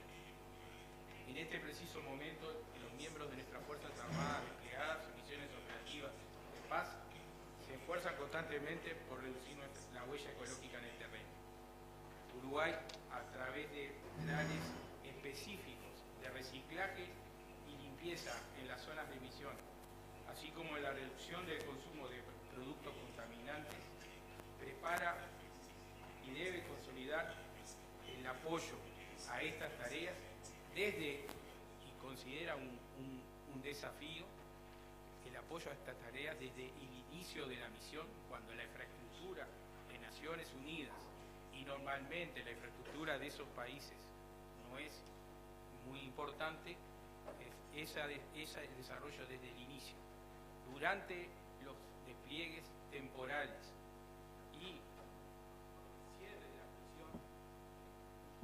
y en el cierre de las misiones, cuando es otro punto crítico, la reducción de la estructura logística de las misiones de paz, es fundamental poder contar con ese apoyo. Uruguay no cuida el medio ambiente como una obligación, sino como una necesidad vital para convivir, y lo considera un compromiso ético con las futuras generaciones. Muchas gracias.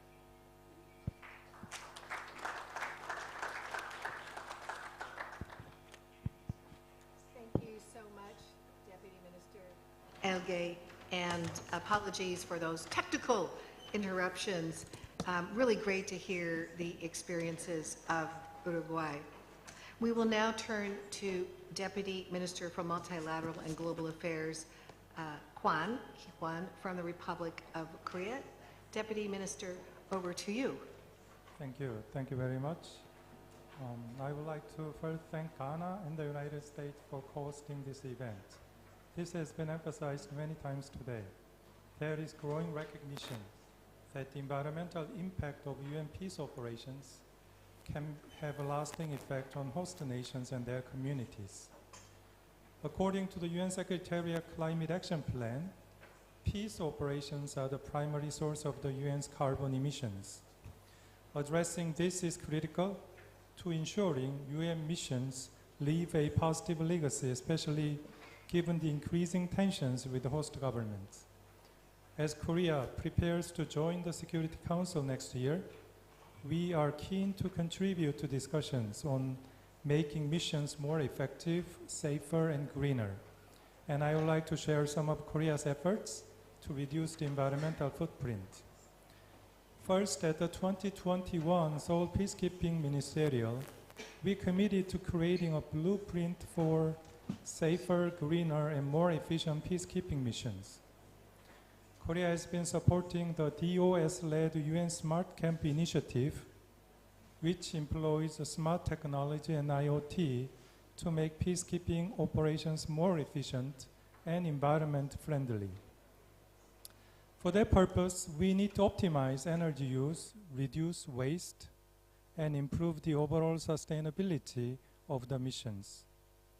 This year, Korea has contributed $1 million and plans to conduct joint research with the UN next year to advance the Smart Camp model.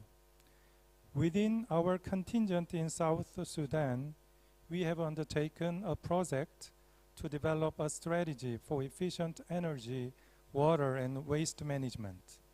We aim to pilot this Smart Camp model next year and share our findings with the United Nations. Secondly, Korea is working with the UN to encourage TCCs to transition to renewable energy sources. We have provided financial support to the DOS for presenting proposals to the contingent-owned equipment working group that promote the adoption of renewable energy through reimbursement schemes. We have also supported DOS in providing engineering and technical support for TCCs to deploy solar PV systems and other renewable energy solutions. Going forward, Korea will continue support to help TCCs in their transition to renewable energy. Thank you very much.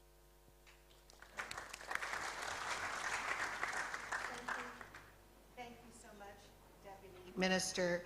And it's just terrific to be here to build on the December 2021 Peacekeeping Ministerial, of course, hosted by ROK. We will now turn to Australia. Assistant Minister for Defence, Matthew Thistlethwaite. Assistant Minister, the time is now yours. Thank you, Secretary, and can I thank the United States for hosting this session and Ghana for hosting this very important ministerial. Australia has been active in the UN's peacekeeping agenda since its inception, including addressing the underlying factors that contribute to conflict. Today we see increasing evidence that climate change is undermining peace and security. In our region, the Pacific, we recognise that climate change is the single greatest threat to people's livelihoods, security and well-being. In the decade that I've been a member of the Australian Parliament, the #1 issue of concern for Pacific leaders is the existential threat of climate change. Small island states contribute very little to global warming, but they bear the largest impact through sea level rise, land salinisation affecting food security, water security, infrastructure inundation, potential population displacement and other factors. Climate change is not just a social and economic issue, it is a serious national security issue. Here in Africa, climate change has amplified instability and conflict. Australian peacekeepers in South Sudan have seen firsthand the impact that climate change is having on the ability of peace operations to deliver their mandate. While addressing the climate change crisis extends far beyond the work of UN peacekeeping, we strongly support peace operations playing a more active role. Peace operations need to better integrate a climate security lens, accelerate renewable energy solutions, and set mission-specific targets to reduce environmental footprints. And protection of our precious ocean environments must be paramount. As a member of the high-level panel for sustainable ocean economy, Australia is working with world leaders to advocate for strong, practical solutions to help the world transition to a sustainable ocean economy where jobs are secured, ocean health is protected, and prosperity is shared equally. Through a peacekeeping lens, at a minimum, we need to commit to do no harm through the UN's field presence. But we think that it's worth aspiring for more, and that the UN can and must create a positive legacy when it comes to environmental management and climate change. Australia is committed to international climate leadership and being part of these solutions. It's why we're committed to financial contributions to the United Nations Department of Political and Peace Building Affairs multi-year appeal to ensure the UN can continue its critical climate, peace and security coordination and capacity building across peacekeeping and peace building activities. For example, Australia is working with Fiji to embed environmental sustainability into the redevelopment of the Black Rock Peacekeeping and Humanitarian Assistance and Disaster Relief Camp. Environmental performance was integrated into the design, including a renewable energy system, low energy lighting, integrated water and cooling efficiency to lower its carbon emissions. Tomorrow, Australia will formally pledge $500,000 to new funding to the UN Department of Operational Support to develop training and enhance capacity in peacekeeping missions to strengthen environmental management capacity and leave a positive legacy. Australia recently joined the group of friends leading on environmental management in the field, and we look forward to deepening collaboration through this important initiative. We're also a member of the Group of Friends on Climate Security. Our broader focus on innovation in peacekeeping is also an opportunity to make an impact. Through the Department of Peace Operations Innovation Hub, we will support data-driven tools and technologies to enhance environmental management. And finally, our forthcoming report in partnership with the Stinson Centre will share concrete recommendations on how the UN can better utilise air assets to improve operational efficiency and drive down emissions while exploring the potential of more eco-friendly air assets. Friends, the peace operations of the future will face more complex, climate-driven security challenges with far-reaching security implications. Australia seeks to accelerate the transition to clean energy and equip missions to better manage their environmental impact, and we look forward to working with our partner nations to achieve this outcome. Thank you.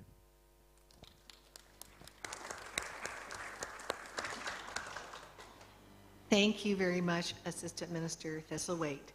I now turn to the delegation of Austria, represented by Secretary General of the Federal Ministry of Defense, Dr. Arnold Kammo. Dr. Kammo, over to you. Thank you very much, Secretary, Excellencies, ladies and gentlemen.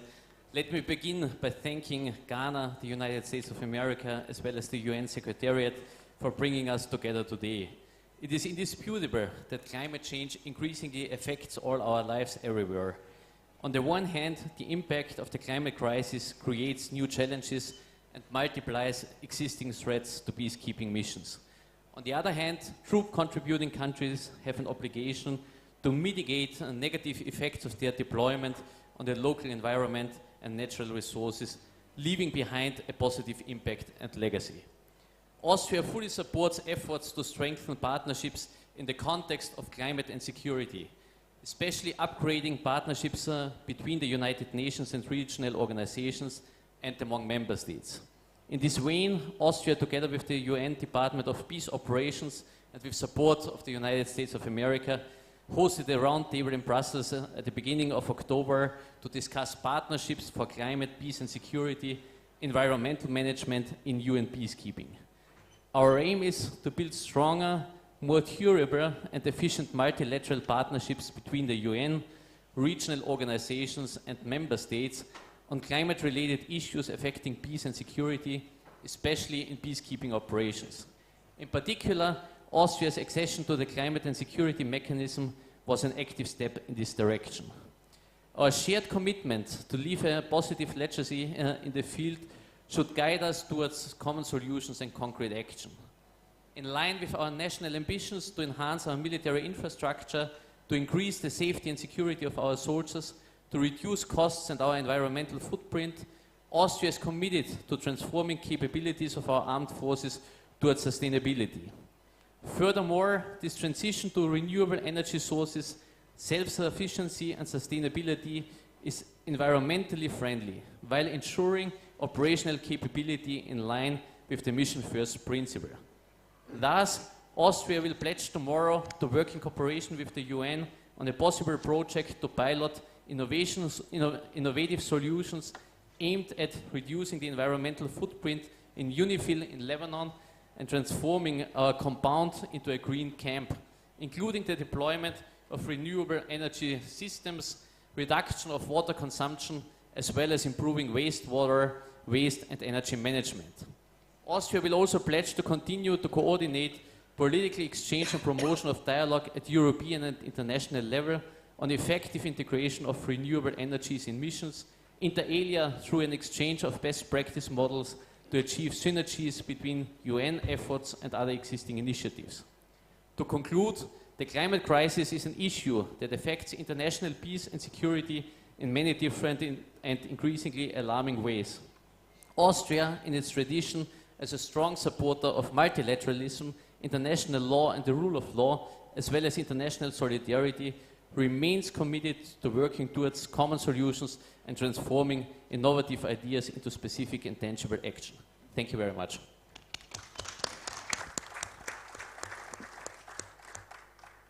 Thank you very much, Secretary General Kammo.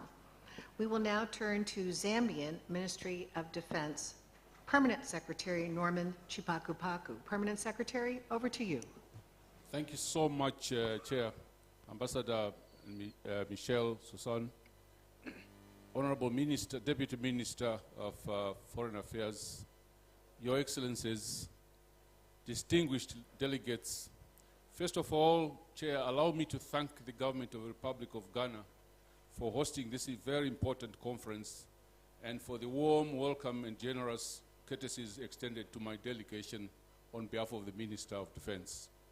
We also thank the other co-hosts of this conference for your contribution and for the efforts you have put in organizing this conference.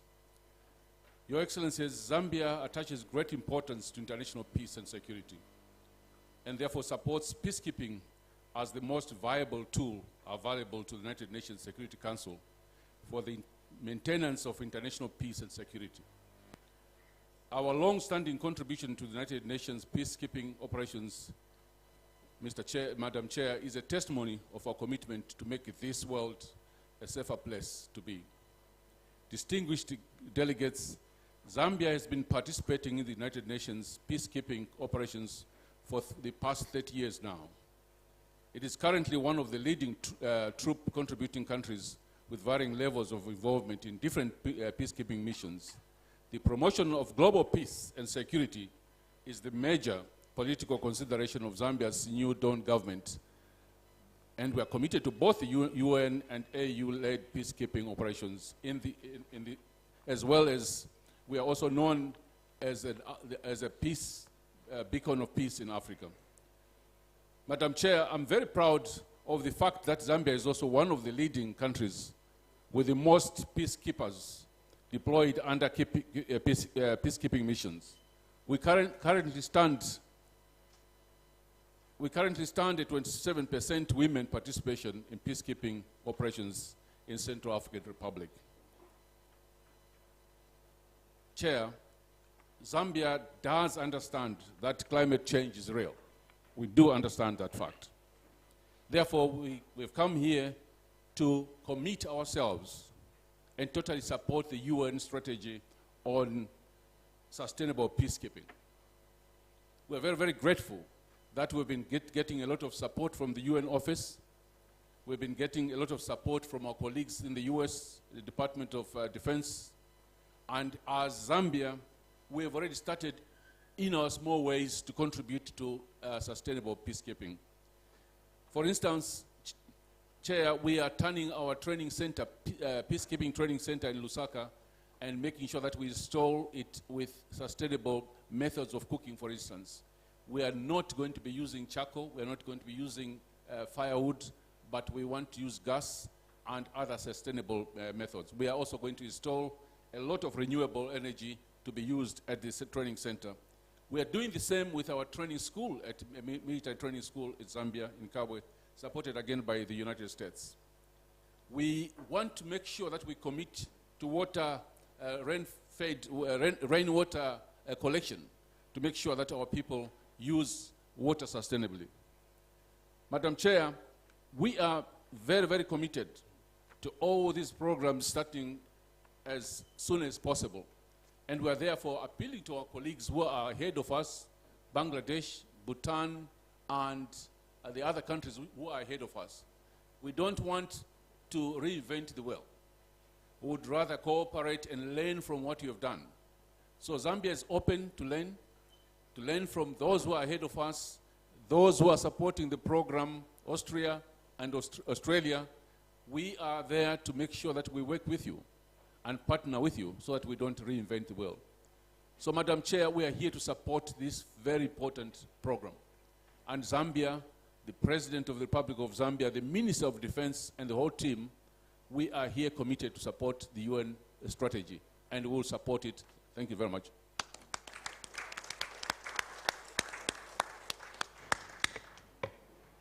Thank you very much, Permanent Secretary, and thank you for that great emphasis on the need to share lessons learned in environmental management and partnership in peacekeeping. Very, very appropriate for today. We will now turn to Assistant Deputy Permanent Secretary of Defense Ken Bille Iversen, representing Denmark. Assistant Deputy Permanent Secretary, the time is now yours. Thank you, Ambassador. Excellencies, ladies and gentlemen, also from my side, thank you to the Republic of Ghana for hosting this year's UN Peacekeeping Ministerial, and also to the United States for co-hosting today's side event on this very important topic.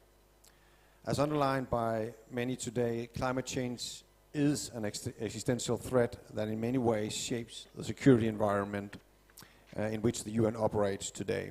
It is a threat that will likely increase and become even more prominent in the operational environment in the future. Renewable energy is part of the future of peacekeeping. In UN operations, the lack of renewables affects both the reputation and the legacy of the UN and the resilience, security and efficiency of peacekeepers. Considering this reality, no matter what future conflicts or peace operations are going to look like, it is safe, I'm quite sure, to assume that accelerating the green transition towards more renewable energy will be essential. This transition needs priority to create tangible outcomes in UN peace operations. In response to these issues, Denmark has hosted a high-level conference in New York in June last year with participants from the UN Secretariat, member states, and the private sector. The conference resulted in recommendations on improving incentives for troop and police contributing countries to invest in and deploy renewable energy solutions in UN operations. On the basis of these recommendations, Denmark has now taken concrete steps to improve the use of renewable energy in peacekeeping operations, which we present here in this year's Peacekeeping Ministerial. Denmark has engaged in a partnership with both Ghana and the UN. The partnership entails procuring, deploying and installing a full-scale hybrid power solar panel system for the Ghana mission, the Ghana battalion to UNMISS in South Sudan. Furthermore, it includes procuring and installing a similar system in the Bundaza training camp just outside Accra, which will be used by Ghanaian forces for training before deployment to South Sudan. While Denmark will finance the project as a whole, the solar panel system, once installed, will be donated to Ghana as contingency-owned equipment. The UN plays a crucial role in this partnership, providing technological advice and to enable the procurement and the deployment of the systems. Although the project and the partnership will only constitute a small reduction of the total environmental footprint of UN peacekeeping operations, it is a concrete example of a bilateral strategic partnership on delivering on climate and security. The project will likewise help collect data on reduction of emissions, fuel, cost, and resupply that can help inform on the benefits of renewables and the future policy of reimbursement rates. We hope that this project, together with other similar projects, will serve as a best practice, and we recommend to establish similar partnerships in order to introduce renewables. And this, as this will constitute important steps towards greening the blue, providing safety and security for our peacekeepers, and supporting local communities during and after peacekeeping operations. Let me conclude by repeating Denmark's strong and unwavering commitment to the climate agenda and our desire to work closely with all relevant stakeholders on this important agenda. Thank you.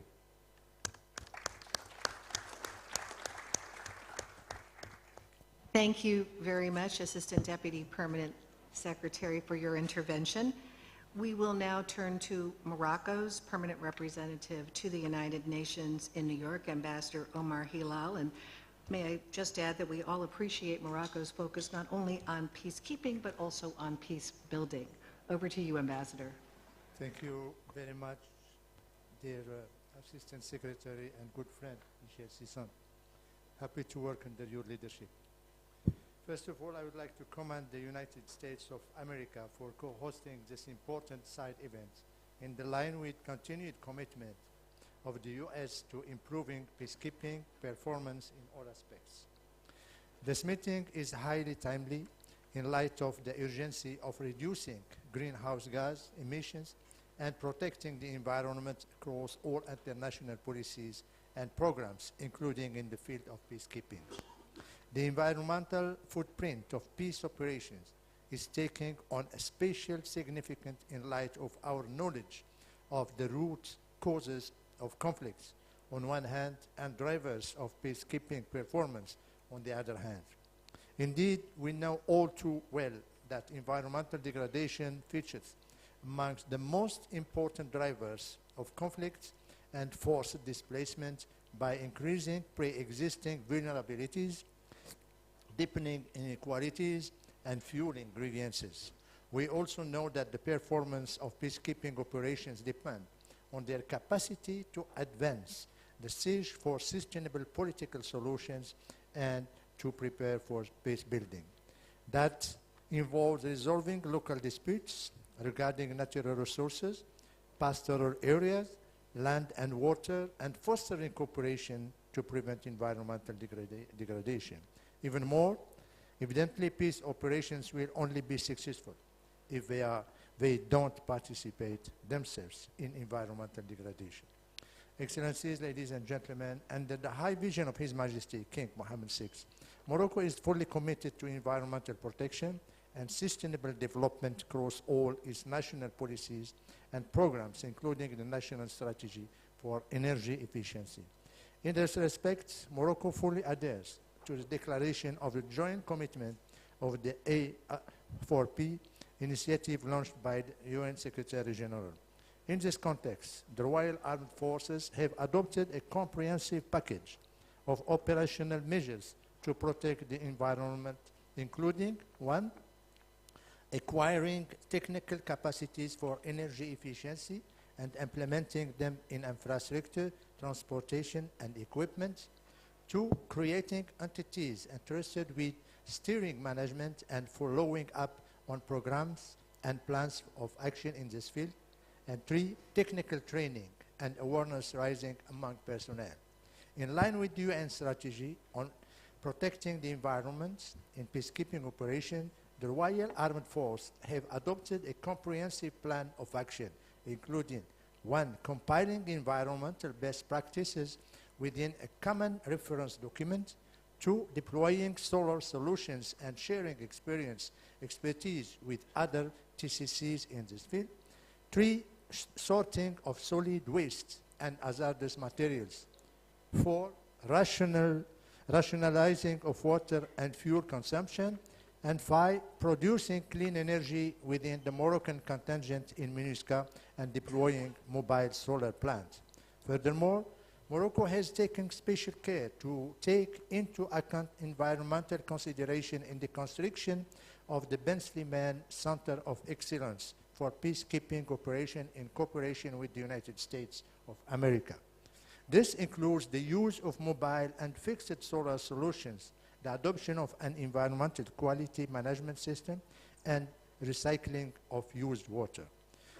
From Morocco, to conclude, from Morocco's perspective, reducing the environmental footprint of peacekeeping operations require a focus on raising awareness among peacekeepers, especially through pre-deployment training.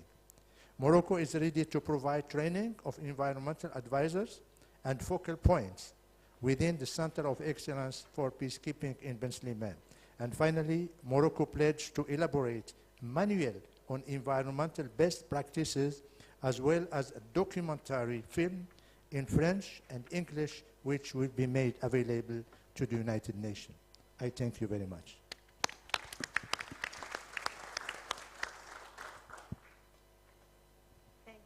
Thank you very much, Ambassador Hilal.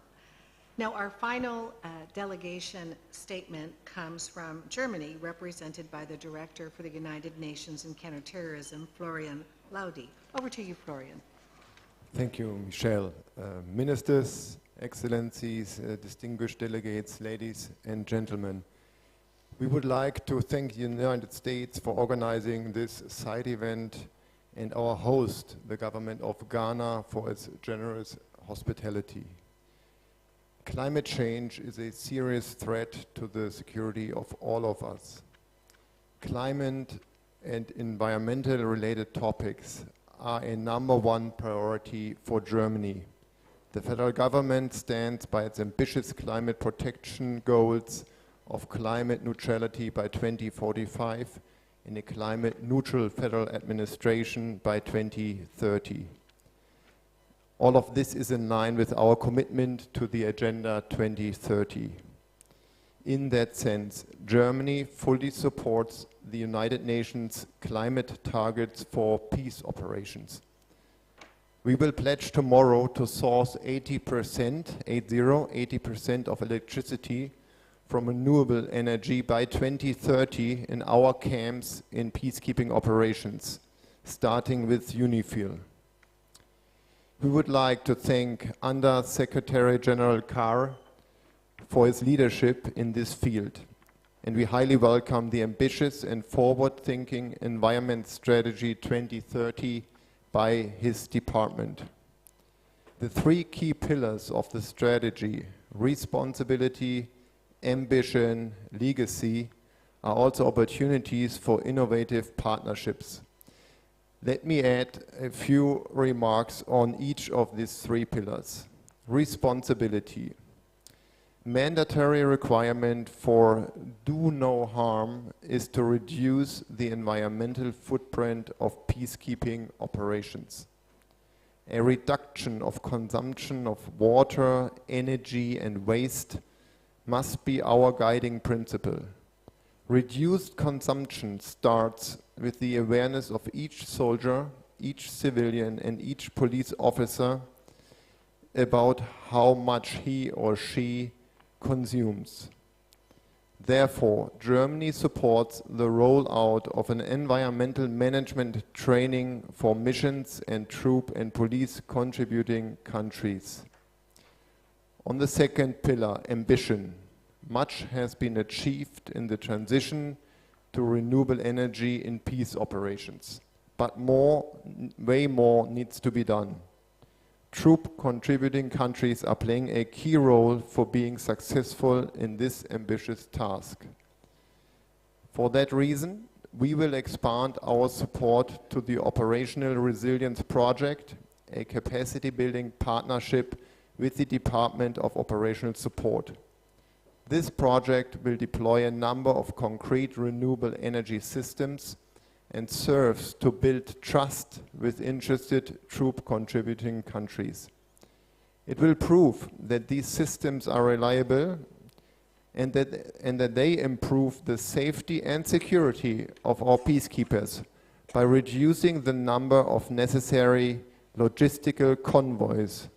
For example, in our MINUSMA camp, some 1,400 megawatt hours were generated in 2020 through solar and wind, saving more than 450,000 liters of diesel fuel. This has significantly reduced the number of supply convoys, often targeted by terrorists. The third pillar, legacy. The withdrawal of MINUSMA from Mali has proven that we have to be forward-thinking when building infrastructure. We have to ask ourselves, who is going to use it once we leave the country? Will this be another troop contributing country? Will it be a UN agency or the host country? We, Germany, will soon release our strategy on defense and climate change.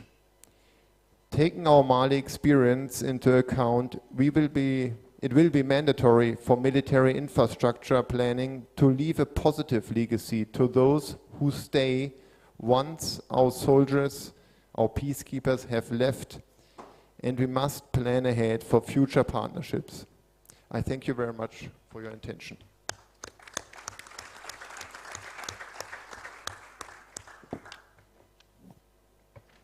Thank you, Director Laudy, and thank you to all the delegations for their insights and support today. We are all very, very glad to hear about these impactful, current, new, and upcoming commitments.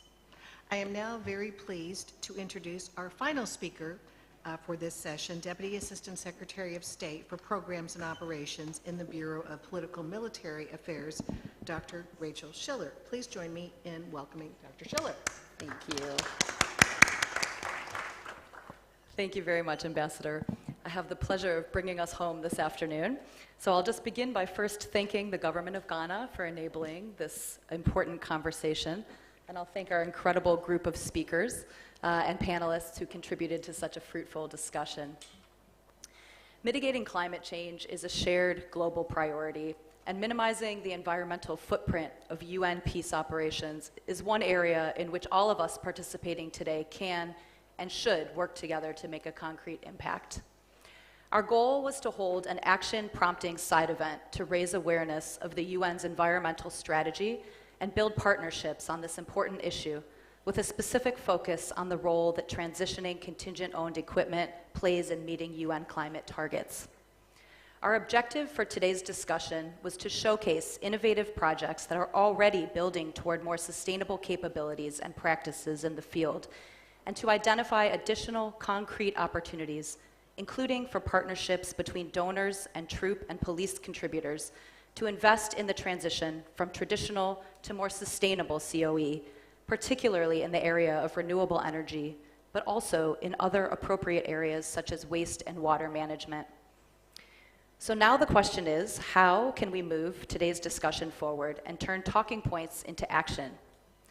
Many member states have come to this week's ministerial ready to make commitments toward improving environmental sustainability, and we are encouraged by the mentions of substantive pledges already today.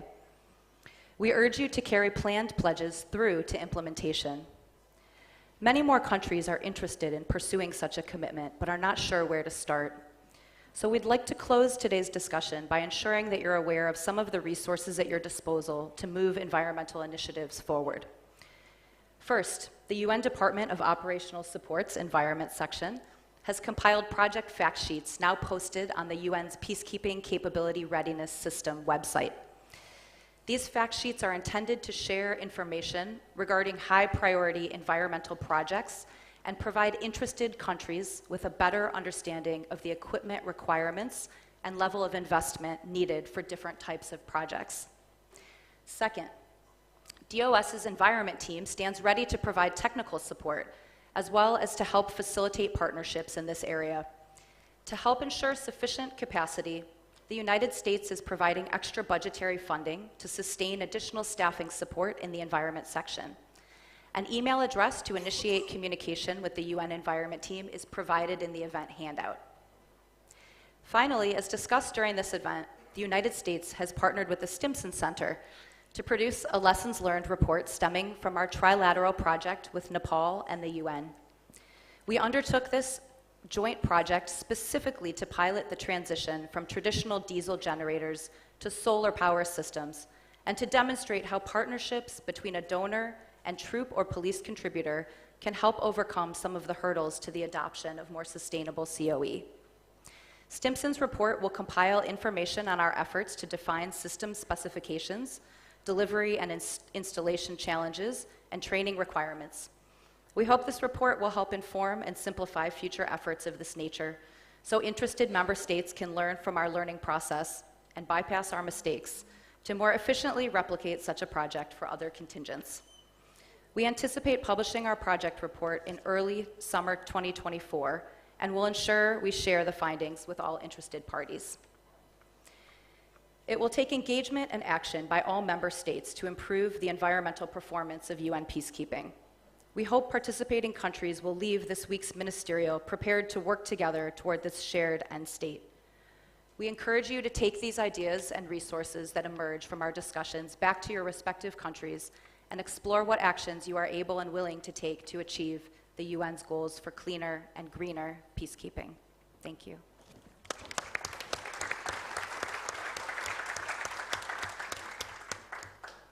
So thank you very much, Rachel. And thank you again to all our wonderful speakers, panelists, delegations who have participated today. Deputy Foreign Minister, thank you again from all of us for Ghana's very, very warm welcome.